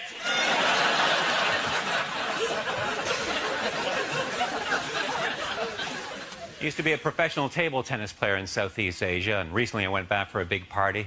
Oh, it was a real Hong Kong ping-pong ding-dong. And someone fired up the old karaoke machine. Oh, it was a real Hong Kong ping-pong ding-dong sing-song. And someone rang the doorbell.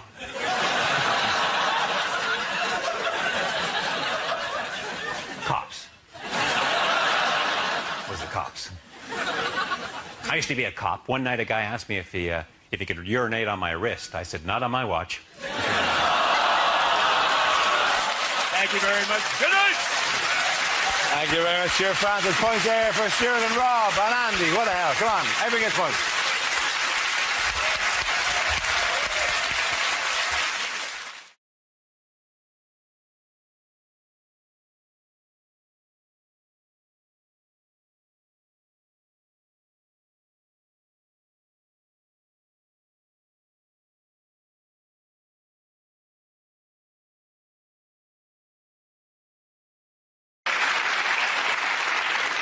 People say I'm just image, and you pulled that face, haven't you? People say I'm just image and spin, but you can see statesmanship written all over my face.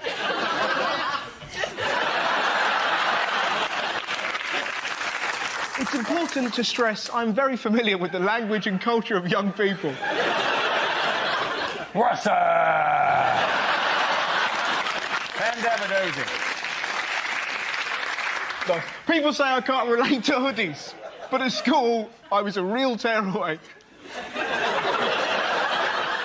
Yes, there was that time we spooned quince into matron's loafers. In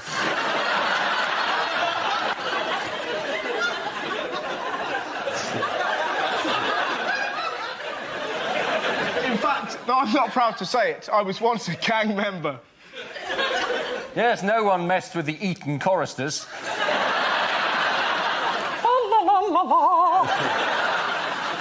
Any of the correct answer, please? Across the whole series, how many points am I ahead?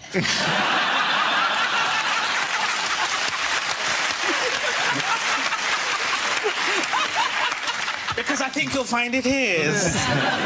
Then you have the actual correct answer. It's how many Paralympic athletes are there in the GB team? They're absolutely right. Thank you very much. Thank you very much, Julia. Really good, really good. Very quickly. Go on. 265. Now, when you count that point. I thought you just meant somebody else has just acquired a disability. You just like, and then wheeled away. And suddenly you're wearing a Team GB outfit. You're wheeling down. Yeah! Do you know what? Said the big friendly giant. I've just been fired from Mock the Week. Things you wouldn't hear in a cookery show. So finally, just pour on the milk, and there you have it. Cereal.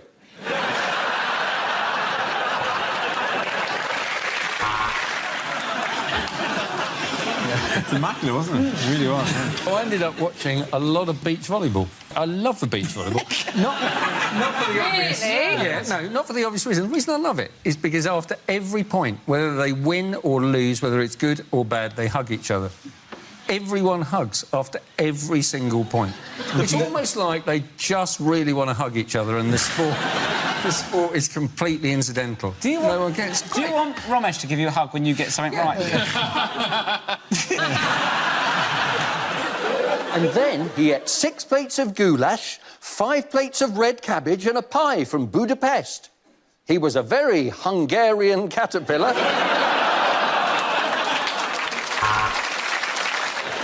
He was run over outside the house, and my parents were staying, and this badger obviously had to be killed, put down, to put it out of its pain. And all my father could find was a big stick. So he went outside and he had to hit the badger repeatedly with this big stick. And this is remembered by my son, because it was explained to him like this, as the time Grandad made the badger better with the stick. And believe me, these fried insect legs really are the bee's knees. So, Ed's camp have been calling David a geek, haven't they? And yes, he has said, I'm not a geek, and I'll answer that question in a minute. I'm just playing World of Warcraft. Who's been lending their support to David Miliband? Patrick Stewart. Yeah. Now, if you want to kill any impression that you're a geek, don't get Captain Picard to be a most notable supporter. Like, you can imagine Patrick Stewart coming out going, he's the candidate set to stun.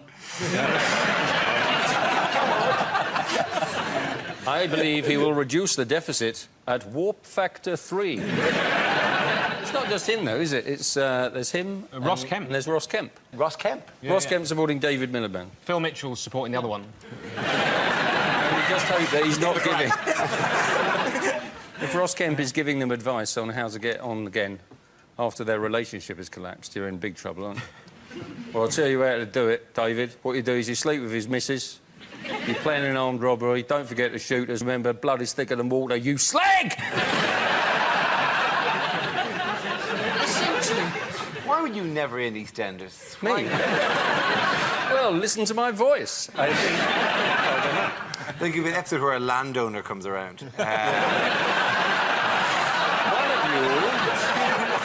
One of you, I don't know which, has been stealing my pheasants. Lines you wouldn't hear in an action movie. If I press this button, you will witness the worst thing you could possibly imagine. Channel 5. How many cans of Foster's can you drink and still be below under the limit? How can...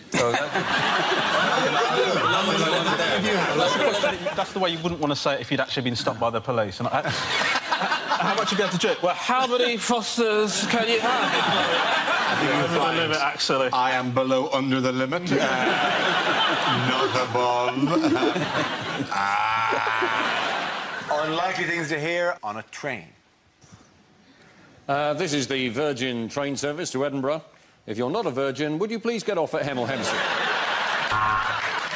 Due to staff shortages, I am unable to finish this noun.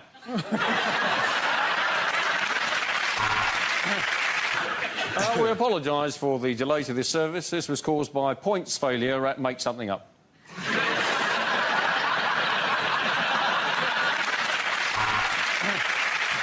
Would the driver please contact the guard? We have no idea where you are. Is it, if a minicab says that it's 5 minutes away, how minutes... Holy... Oh! Don't talk bad about Uber.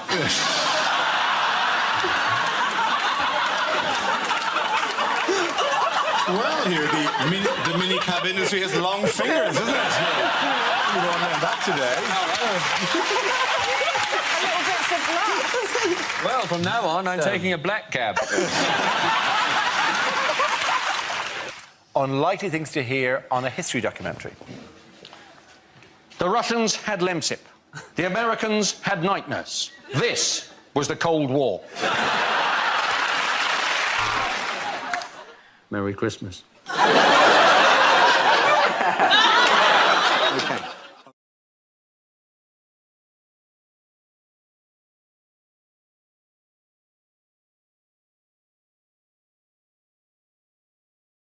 This is just a picture of Prime Minister David Cameron pictured last year visiting a farm. However, he is now at the centre of allegations, including drug-taking and debauchery with a pig during his years at Oxford University.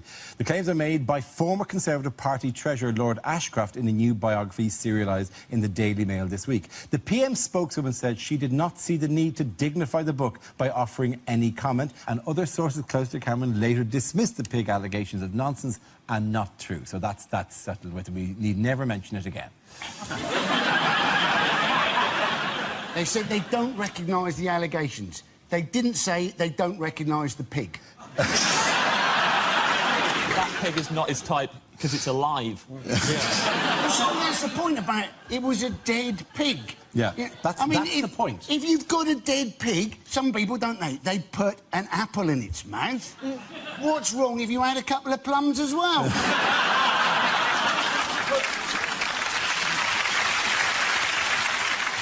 Of course, it was the head of a dead pig in this story. Of course it was. Of course. Anything else would be bizarre. Yeah, and it's an etiquette minefield at these posh do's, isn't it? Because you never know, when do you use the little knife? Is that my side plate? Is that the correct glass for white wine? Is now an appropriate time to place my cock in a pig's head? It's just... it's an etiquette minefield. I just tend to dip it in everything once, just on the off chance. Around the table. It was actually when this story broke, wasn't it? He was meeting the Danish PM. It's the most beautiful. It is so incredible. What is Denmark famous for? I mean, we called him the Danish PM, but presumably there's every chance Cameron just calls him an escort agency boss. People have done things in college, and I think in some ways you've got to have that amount of sympathy, because we've all, you know, possibly done things in college that shouldn't be investigated. Maybe not a university here, maybe one in another country. But let's not look into things Let's not investigate stuff that may have happened back in the mists of time, you know. So people died. It was a terrible night. But you know, we've all moved on, haven't we? Haven't we? Yeah, good. There is apparently photographic evidence of the event, which made me wonder, terrible, was the pig wearing a GoPro? That photo was before digital cameras. Who took that film to Snappy Snaps? Imagine it. Yeah, there's one photo on there, the one with the pig. Can I get that on a mouse mat as well? Do you think what's going to turn up is a jigsaw with one piece missing in the jigsaw? No, we lost it in the house move. How did this incredible, life-affirming story emerge? Well, it's revenge, isn't it? It's this guy, Lord Ashcroft. He was treasurer of the Tory party. He worked for the Tory party for 10 years, and he was promised a job in the cabinet, and then when David Cameron got into power, he offered him a junior whip's job in the Foreign Office. And he went bananas. He went bananas. Absolutely bananas. And he's done all this. He acts like it's not, but it is. It's a classic example of revenge being a dish that's best served cold, like prosciutto. When they leaked, when the Daily Mail had this story, I didn't know that there's a dailymail.com, which is the American version, so I'd never been on the website before, so I typed it into the internet. And their headline, because they've got no interest in this in America, was John Hamm wins an Emmy. And I thought, is that the pig? God, his career's gone from strength to strength. Well, yeah, the pig got an Emmy for faking it.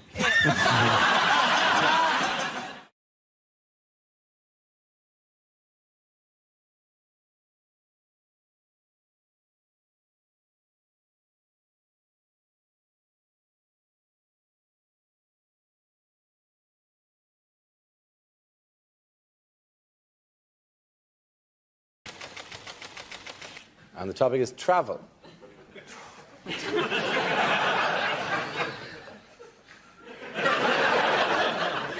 I've just come back from Australia. While I was there, I learnt some Aboriginal words like boo, which means to return, because when you throw an ordinary meringue,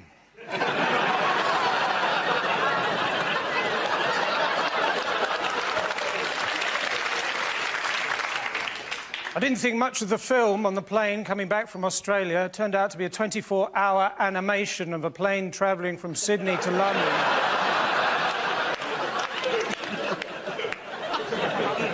Whatever you do, don't go and see Time to Destination. Italians, slanty little eyes. Sorry, italics.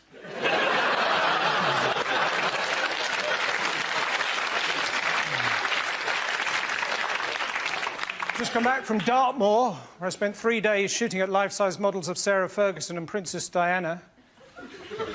Got nothing against them myself, it's just they made it part of the Duke of Edinburgh's awards scheme.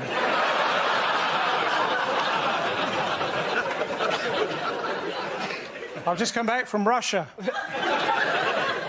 Always wanted to go out with a Russian girl, because in my experience, inside every Russian woman, there's another Russian woman.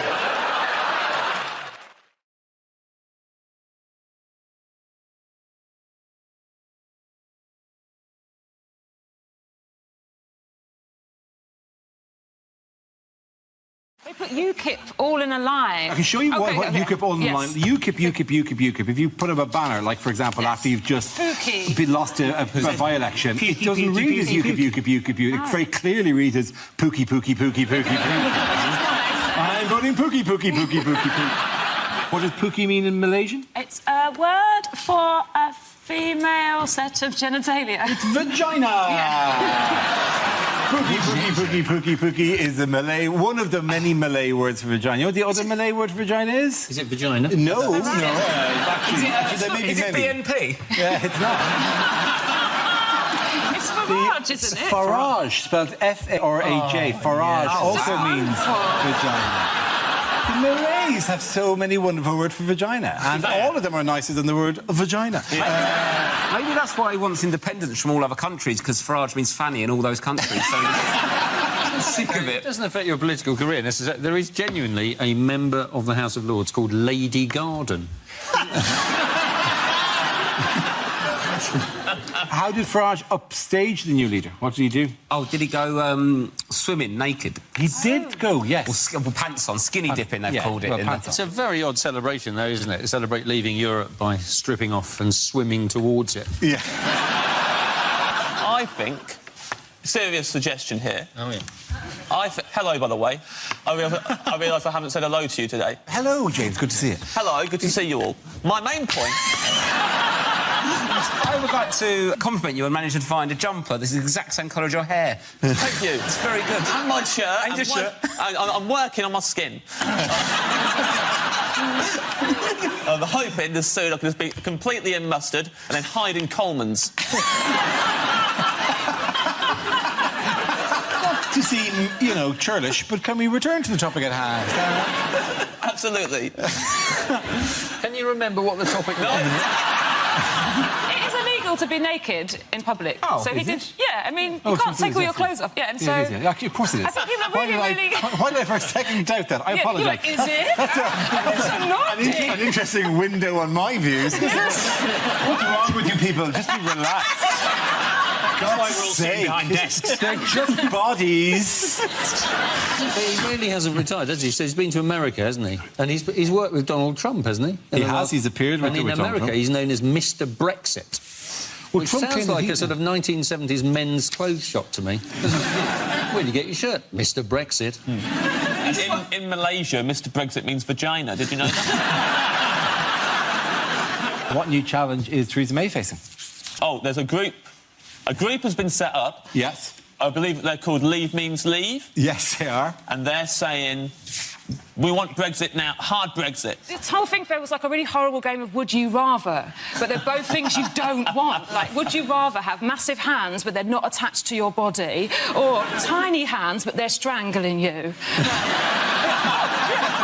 Wait, one of them means you're racist. Yeah. It's too hard.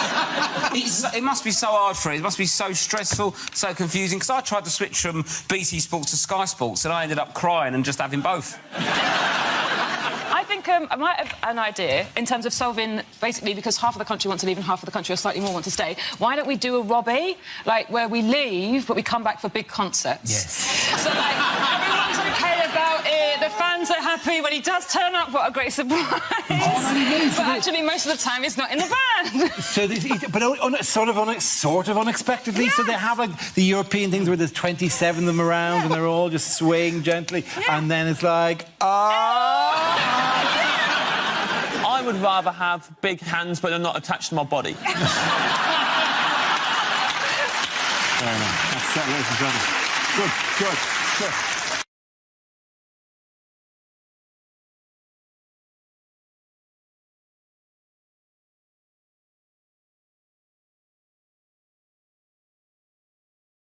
The first subject is unlikely things for a sports commentator to say. And the starting pistol's gone off, and Oscar Pistorius has got his arms in the air, claiming his innocence already. Well, good news here in Flushing Meadow. Murray has broken Djokovic. Both legs, one arm. He won't recover from that. Oh, clearly that's a dive by Tom Daley.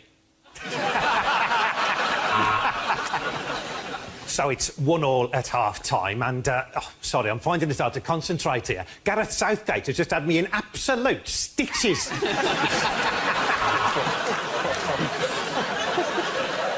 And that's an unfortunate wardrobe malfunction for the Ukrainian women shot putter there as a bollock pops out. Well, do you know, I've completely forgotten when England won the World Cup.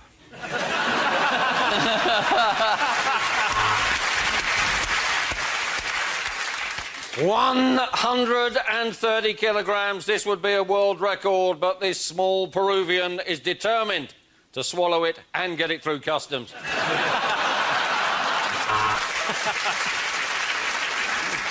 And as he approaches the corner at 200 miles an hour, they really need to check out this cyclist for drugs. And as a mark of respect, the Great Britain water polo team will be wearing armbands.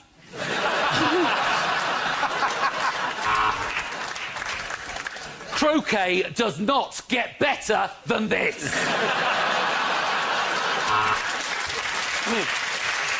Well, my watch has 3 additional minutes. Don't buy a Rolex from a street market. Hello, I'm Michael Owen. Welcome to the millions of you watching on BT Sport.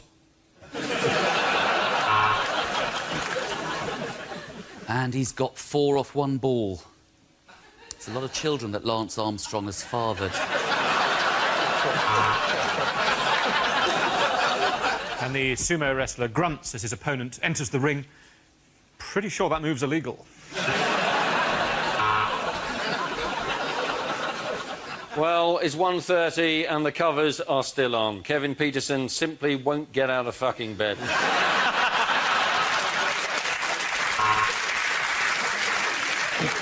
And Tiger Woods is going for his 3rd hole of the afternoon. Surely by now he should have left the hotel. And welcome to the 2020 Tokyo Olympic sailing competition. Oh my God, Godzilla! Ah!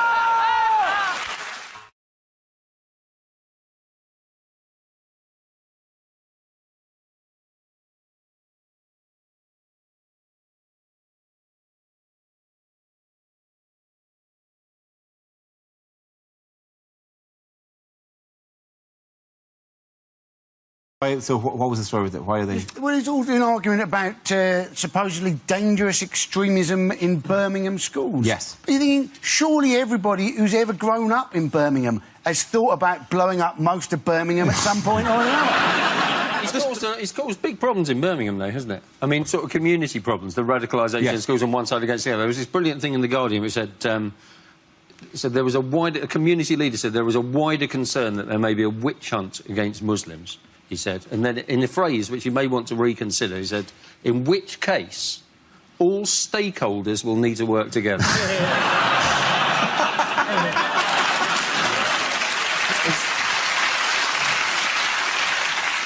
It's not nice, though, to have another culture imposed on you at school.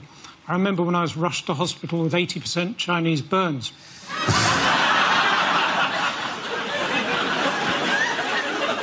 I thought the key to, you know, whether a school is being radicalised, the clue really is in the nativity play, isn't it? When the 3 wise men come from the east, they're found to be on false passports and they're arrested under the Prevention of Terrorism. I think having, you know, religious extremism taught in schools, it doesn't really do anyone any harm. I mean, I had fairly extremist religious, you know, schooling when I was a child, and I feel perfectly well integrated with you hideous, proddy dogs. Do you find you get on with this vermin perfectly well? They're all going to hell and going to die, so it's fine. But, you know, and we'll laugh at them from Catholic heaven. And what's suggested to be made for Ofsted inspectors? How should they change the way they do this because of this? They said that they were going to have dawn raids, which Yes. I thought was probably unlikely to yield many results, given that schools don't open at dawn. Just breaking a door, just like a janitor, just... What you? We don't open for another 2 hours. He was riding a gondola. Is this doing the more canals in Venice, Birmingham. This is how janitors get to work in Birmingham. They ride the canal. At the end of that round, the points go to Romesh, Catherine, and Andy.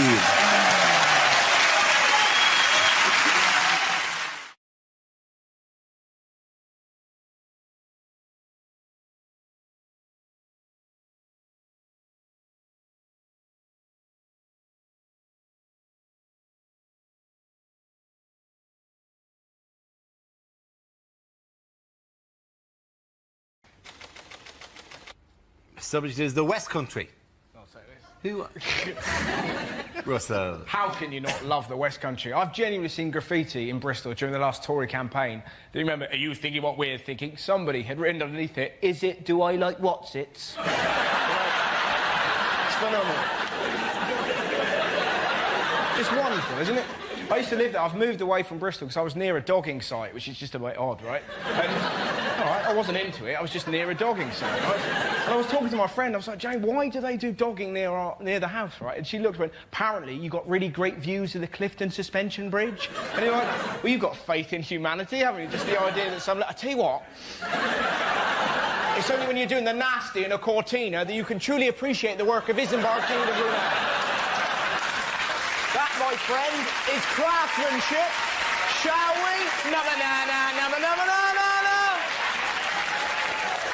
Wonderful.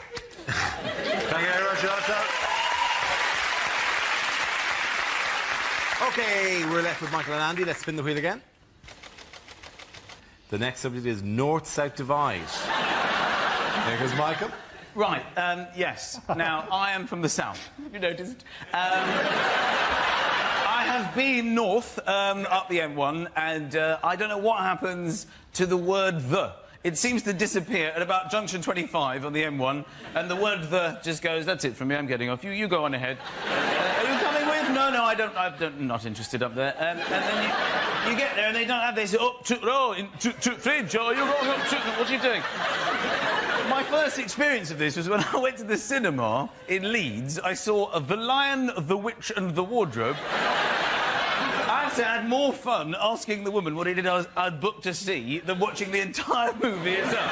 So what is it I'm seeing here today? Took one, took witch and took wardrobe. What are you talking about?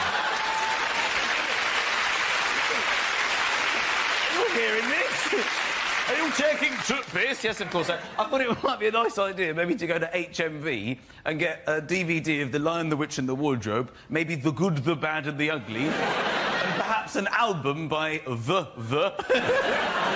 And just line them up on the counter. What is it I've decided to purchase here? Took one, took witch and took wardrobe. Took good, took button, took ugly. And took. Thank you. Well done, Michael.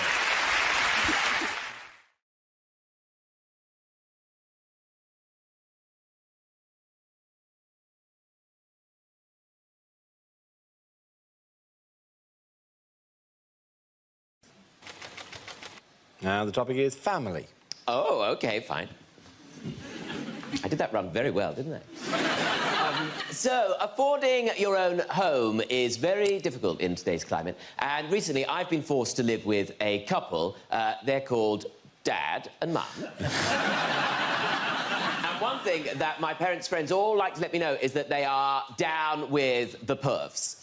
They are down with the pervs, they love the pervs, and I'm gay. I don't know if I needed to explain that. Well, I say I'm gay. I hardly find the time. But... I mean, I'm a Gemini as well, but they don't get a parade. But the thing is, like, their friend, Les, wanted to come over and talk to me. Les comes over and he says, oh, Tom, I've got to tell you, right, my brother, he is gay now. Gay? Now, I mean, it sounded like he'd done an evening class and become a Pilates instructor. Said, oh, yeah, my brother, he's gay now. He's ever so worried about telling me, He said, oh, I've got to tell you, Les, I'm gay, Les. I thought, gay, Les? That's complicated, isn't it? I didn't know you could be both. So I'm gay, Les. And I just said to him, Tom, oh, don't worry, bruv. There's one on every bus. Which I thought was a very confusing thing to say, because as far as I'm concerned, all the gays I know use Uber. Thank you very much, Tom. Well done. Give a round of applause to Tom Allen.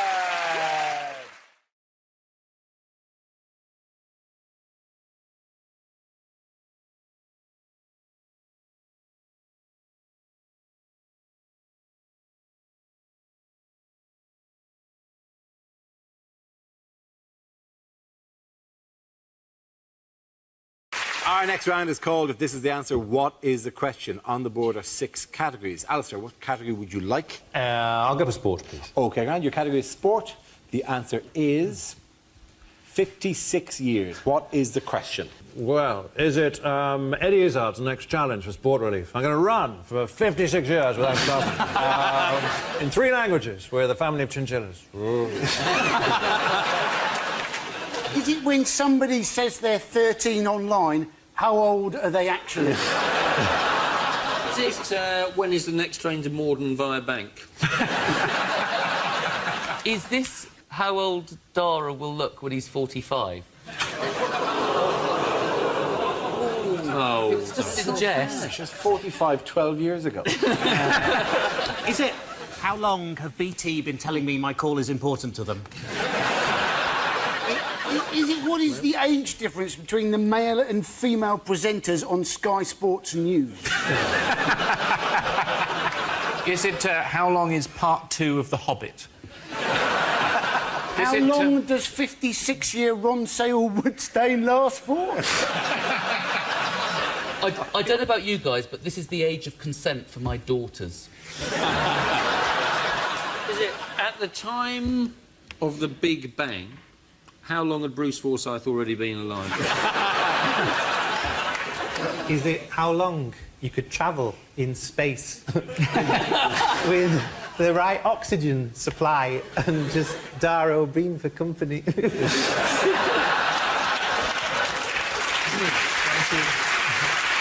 OK.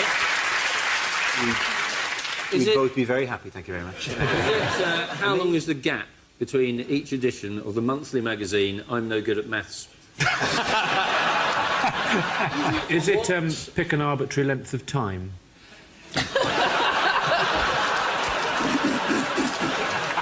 Is it how much bad luck if you break a glitter ball?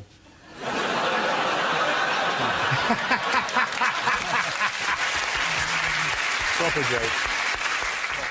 And you know what 50 Is it the gap between Tokyo Olympics? It is absolutely the gap between different Tokyo Olympics. Thank you very, very much. Oh, brilliant. Brilliant.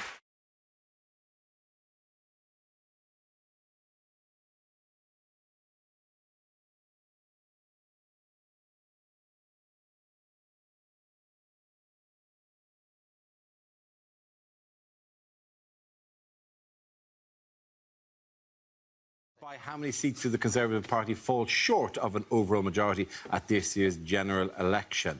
Did you watch it? Did you sit back? I loved it. It's great, isn't it? It's the most British election I ever thought I would see, because no one wanted it to happen, nothing has really changed, and the only people happy are the losers. That's great, isn't it? Perfect. It's the most victorious loss that I've seen since the Jamaican bobsleigh team in Cool Running. Corbyn kissing his lucky egg? Yeah. Don't you call Diane Abbott an egg? Apologies. So it sort of felt like they campaigned on quite diffuse things, like Labour were talking about, you know, schools and hospitals, and Theresa May kept talking about British values. And the problem is British values mean different things to different people. Like, to some people it means sort of openness, tolerance, and a sense that you should be able to achieve whatever you want, regardless of where you're born. And to other people it means white people. Yeah. Well, thanks, Reece, for coming in, for balancing off the panel, because we haven't had any just openly racist people on. And we do get a lot of criticism for being a bit lefty, you know, liberal and all that, so it's been useful to have you in. It's a pleasure to represent my people. Yeah, but it's exciting as it unfolded as well. It was pretty sweet, because she called the election because she was just showing off about trying to get the landslide, trying to show how strong she was. It's like watching someone flex their muscles and then straining too hard and immediately shitting themselves. What's the difference between a podium and a plinth? Well, that is... that's a lectern. Yeah, a podium is the thing that you kind of... that stands on, isn't it? Well, a plinth is the thing a statue is on. You can place a podium on a plinth, but you can't place a plinth on a podium. That sounds like a tongue twister. This is the kind of Irish wisdom we can all look forward to.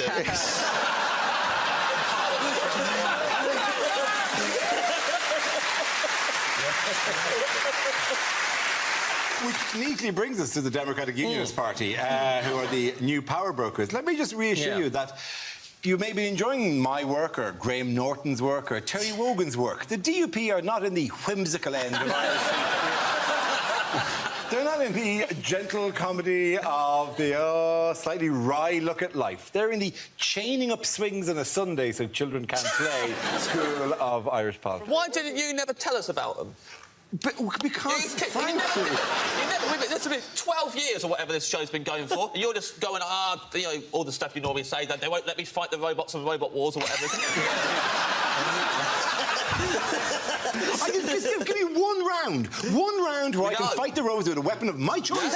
And we'll see who's the winner there. Who's a Lord now, Mr. Killalot. Why have I not told you about the pleasures of the DUP? Because you ain't ready for the DUP. Wait till you meet the people who don't believe in dinosaurs. That is...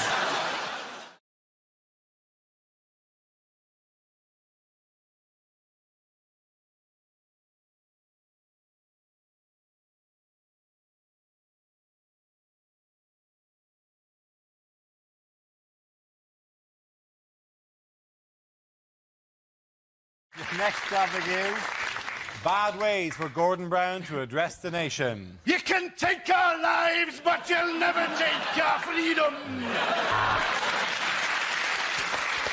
This isn't my sporran. It's Hazel Blair's asking for a promotion.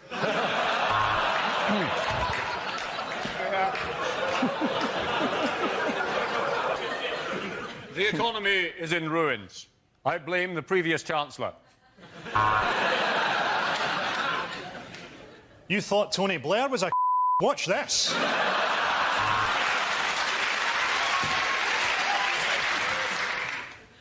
People of Britain, when I address you like this, did you know sometimes I get so excited a little bit of wee comes out?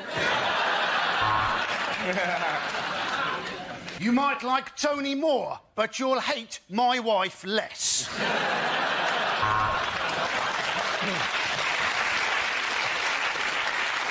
In these troubled times between our nations, I feel I need to reach out to President Putin and say, I have shagged your mother.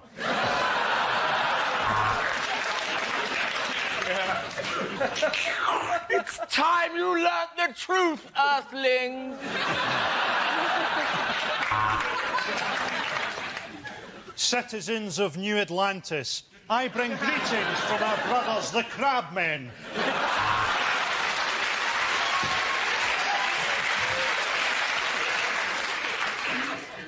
No. Don't make me do it, Mother. I'm G to the B, and this is how I roll. You got beef with me, you kiss my A-double-S hole. OK,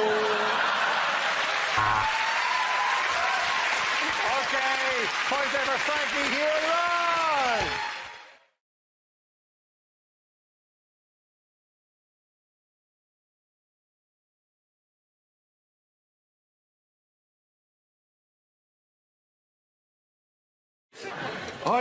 I was going to the Paralympics and I had one of those lanyards that you have to have because I was working there.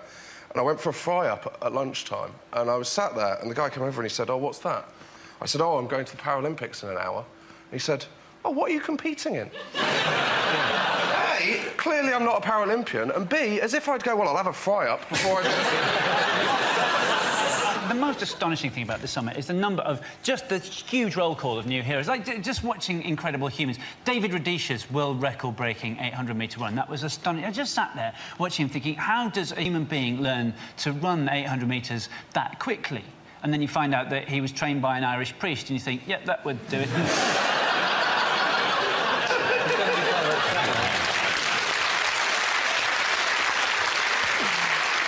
Some things don't get medals at all. I get very upset by the fact that in the show jumping and stuff, that horses don't get a medal. And in the dressage, they don't get a medal. And you look at the horse and you think, to be honest, I think the horse is doing most of the work. It's no wonder, and in the show jump, it's no wonder they knock all the fences over, because the horse is just thinking, well, what's in it for me? More even if I go clear, I won't get a single vote in Sports Personality of the Year. It's also very difficult for them to text the number because they're big foot on the phone. It doesn't really... It's very, very rare that they have horse voting. And generally, if they do have horse voting, the nays have it. That's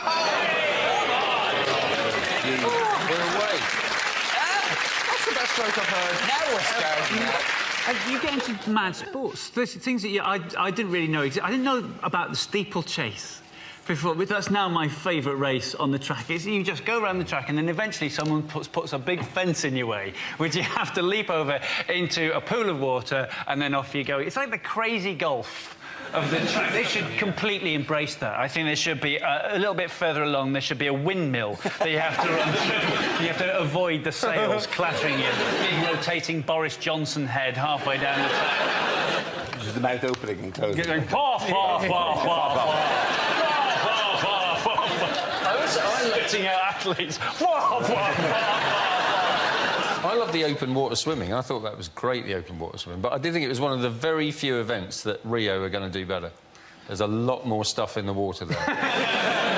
Did you actually watch the sailing at any stage? I did. Yeah. It was the one that I just couldn't... I have no idea what's going on here. Like, oh, he's in first. Oh, he's seventh. Oh, he's ninth. Oh, he's 14th. Oh, he's disqualified. No, he's back in. No, wait, he's won. He's gold. It's a silver. It's like the same row saying, like, whatever. Like, randomly, somebody... Just you'd be watching going, oh, there he goes, and another boat would just go across like that. Oh, somebody's lost now.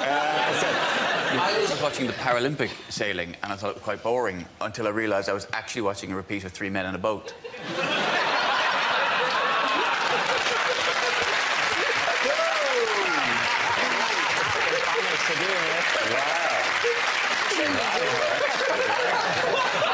I did think the broadcasting was generally excellent. I mean, at no point did I think that the BBC sent people along to events whose knowledge of the sport or whose ability to communicate that knowledge was ever in doubt. It was just top quality the entire way through.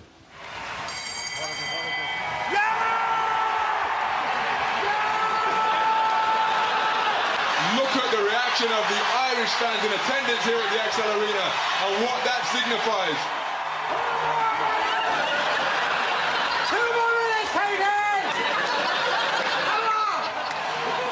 There's a rocket there. I can't call this. This is too tight.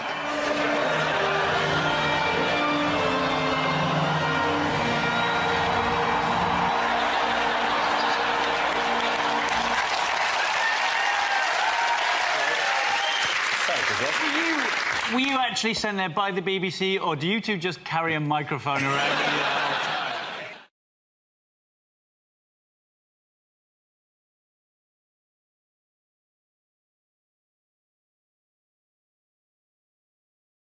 In other news, what type of unusual theme park did President Vladimir Putin open recently? I'm sorry about the rotten doll thing, Dara. Just let it go. I thought you were doing Stop doing that!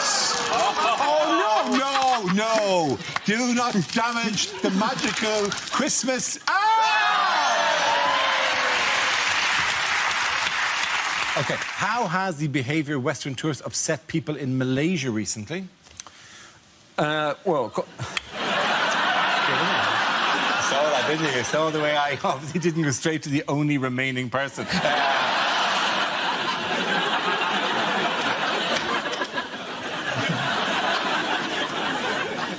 This is the Bruce... Oh, bollocks. Sure, you would. On my back. This is the Bruce Sport... Hey! There's really good heroin on this. Don't knock the tree down. Oh, look, it's snowing!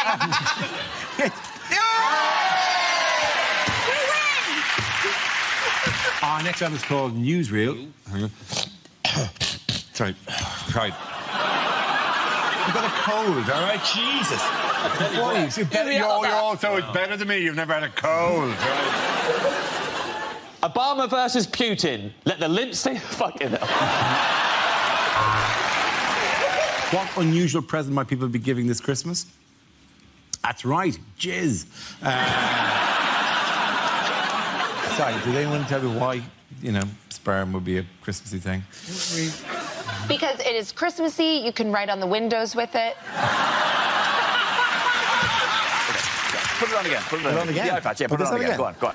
Oh, you look funny. You look funny. Do the thing where you look funny again. You know when you made you look like the guy from the back of a fucking bus, and for 3 years, everyone sends you photographs of a cartoon man on the back of the bus every day on Twitter. Hey, Dara, I saw you in Manchester today, huh? Click. Oh, bollocks, that bad on the back of the bus again.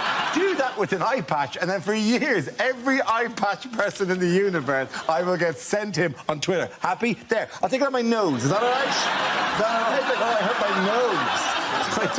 Oh, wow, it looks like I'm wearing a G-string. If the marketing people are clever, that bloke on the back of the megabus is going to have an eye patch by next week.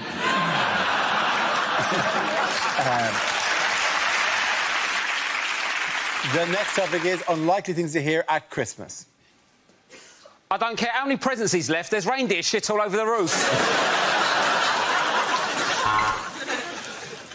Look at those shiny red baubles. Welcome to the Embarrassing Bodies Christmas special. Well, I didn't know what size you were, so I just had to guess. There you go. Your first packet of condoms. And now on BBC One, The Queen's Speech, which contains scenes of a sexual nature.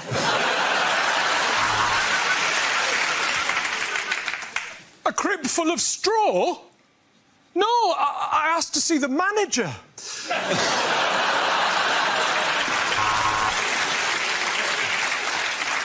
I thought if I cut the legs off the turkey, I'd be able to get it into the roasting tray easier, but if anything, it just made it flap about even more.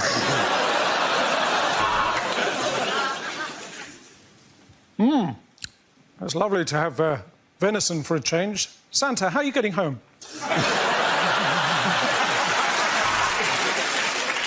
Well, take a skewer and shove it into a meaty bit of the thigh, and if she screams, Granny's asleep, not dead.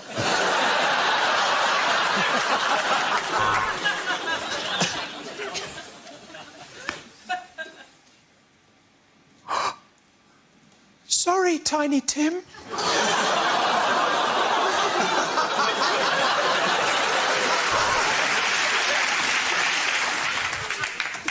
OK, and then David Cameron leaves the room and the pighead winks, smiles and blows a little kiss. And that is my idea for the new John Lewis ad.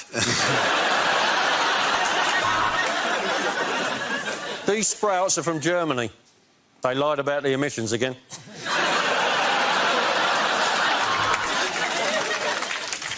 So do you mean I need batteries for all of these? That's the last time I go out in summers for Christmas. No, I didn't put a penny in the Christmas pudding. I spent a penny in the Christmas pudding.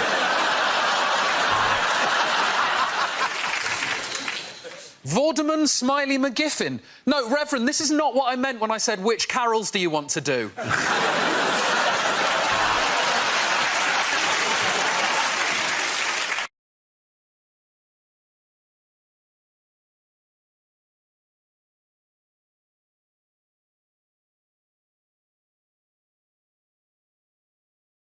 Here we go. Let's spin the wheel. The first subject is retail. Can I have somebody to come in and talk on that? Joe Coffett. Tesco's have announced that they are going to overhaul their shops by employing more staff, which is great because the self-scanning doesn't work, does it? It's just a row of angry people shouting at machines. Just going, but there's nothing in the bagging area. I've removed it from the bagging area. Do you know what's in the bagging area? A friggin' bag. What a surprise. And also, I have to say, though, sometimes a person isn't better, right? I was at Tesco's at the checkout with a person at the checkout, and just by mistake, instead of the Tesco club card, I handed over my Sainsbury's Nectar card. The woman at the checkout in Tesco's, no word of a lie, she looked at the Sainsbury's card, she put it down, she then looked at her own badge. As if to go, maybe she's right, maybe I do work in Sainsbury's. So the shopping came to £3.76, so I gave her £5 and a penny and then stood back and watched her head explode. And another shop, Abercrombie & Fitch, they were famously sued in America because they had a policy of only employing young, very attractive people. I thought, do you think Argos has the exact opposite policy? Thank you very much, Joe Coffett.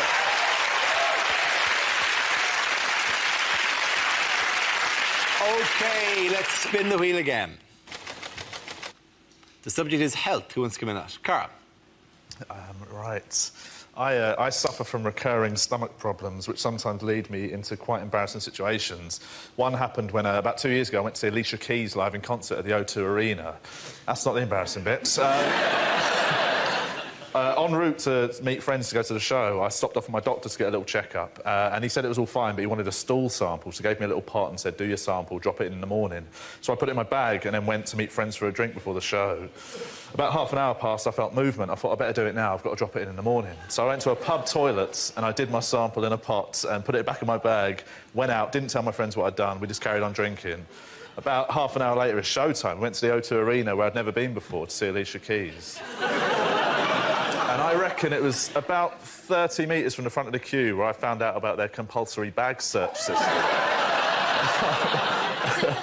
Have you ever tried to explain to a security guard why you're trying to smuggle a stool sample into an Alicia Keys concert? It's pretty tough. When he pulled it out, I've never heard more shock on a man's voice. He just sort of went, what is it? Like that. And I freaked out and said the first thing that came into my head, so I went, it's a pot of shit. Like that. Which he then repeated louder, right? So he just sort of went, a pot of shit! And it went back down the queue like Chinese whispers. About sort of 20 people back, I think I heard somebody go, I think there's a guy with a bowl of chips at the front or something like that. So I'm just there, totally embarrassed, didn't know what to do, I'm almost crying. I explain my story. The guy gets his supervisor, who comes over, and this is a great response. I was honestly like, oh, I've got a bag, sorry. And he listens to all that and goes like this, he goes, all right, I believe you, you can keep it. OK,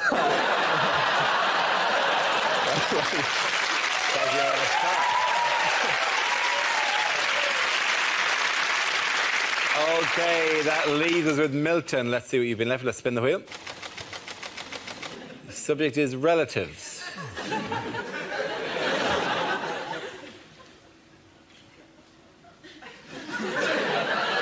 The scariest thing that ever happened to me in my entire life was when I was very little.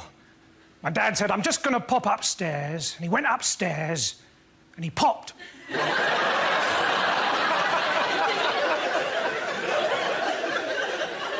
I didn't speak to my dad. Well, he was a bus driver. You're not allowed to. My brother, he's allergic to cheese, not the taste. Just if anyone says the word, he goes, boop. Doesn't happen very often, but we've got some weird family photos. My grandfather, he was a GI, and he was in the RAF. OK, he was a giraffe. During the war, when board games were illegal, he was put in prison for being a Yahtzee sympathiser. My uncle, he was a security guard at the O2 Arena.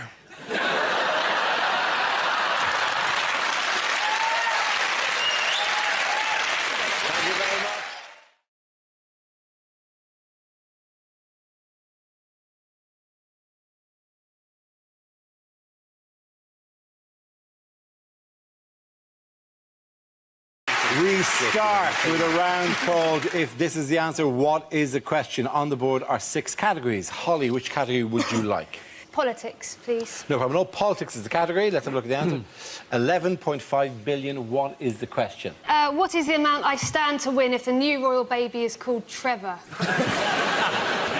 Is it how many laxatives is Nigella Lawson going to put in her husband's next cake? Is it how many words are there in an iTunes terms and conditions update? Is it how much of Eric Pickle's department agreed to cut from their biscuit budget? Is it how many times does Berlusconi have to be found guilty before he actually goes to jail?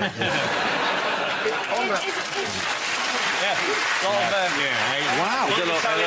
Is it how many times a day do I currently have to listen to Get Lucky by Daft Punk? Is how many Tesco club card points do you need for 10p off a pack of cereal? Is it how much has Dara O'Brien got his legs insured for? You've never seen them. Yeah. You've never seen. You know how magical they are. Is it how many times does a former Radio 1 DJ delete his internet browsing history when the doorbell rings? How many Ferrero Rocher has Julian Assange eaten in the last year?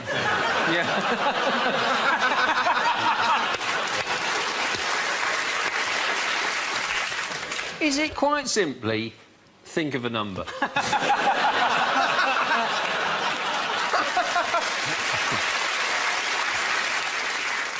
No.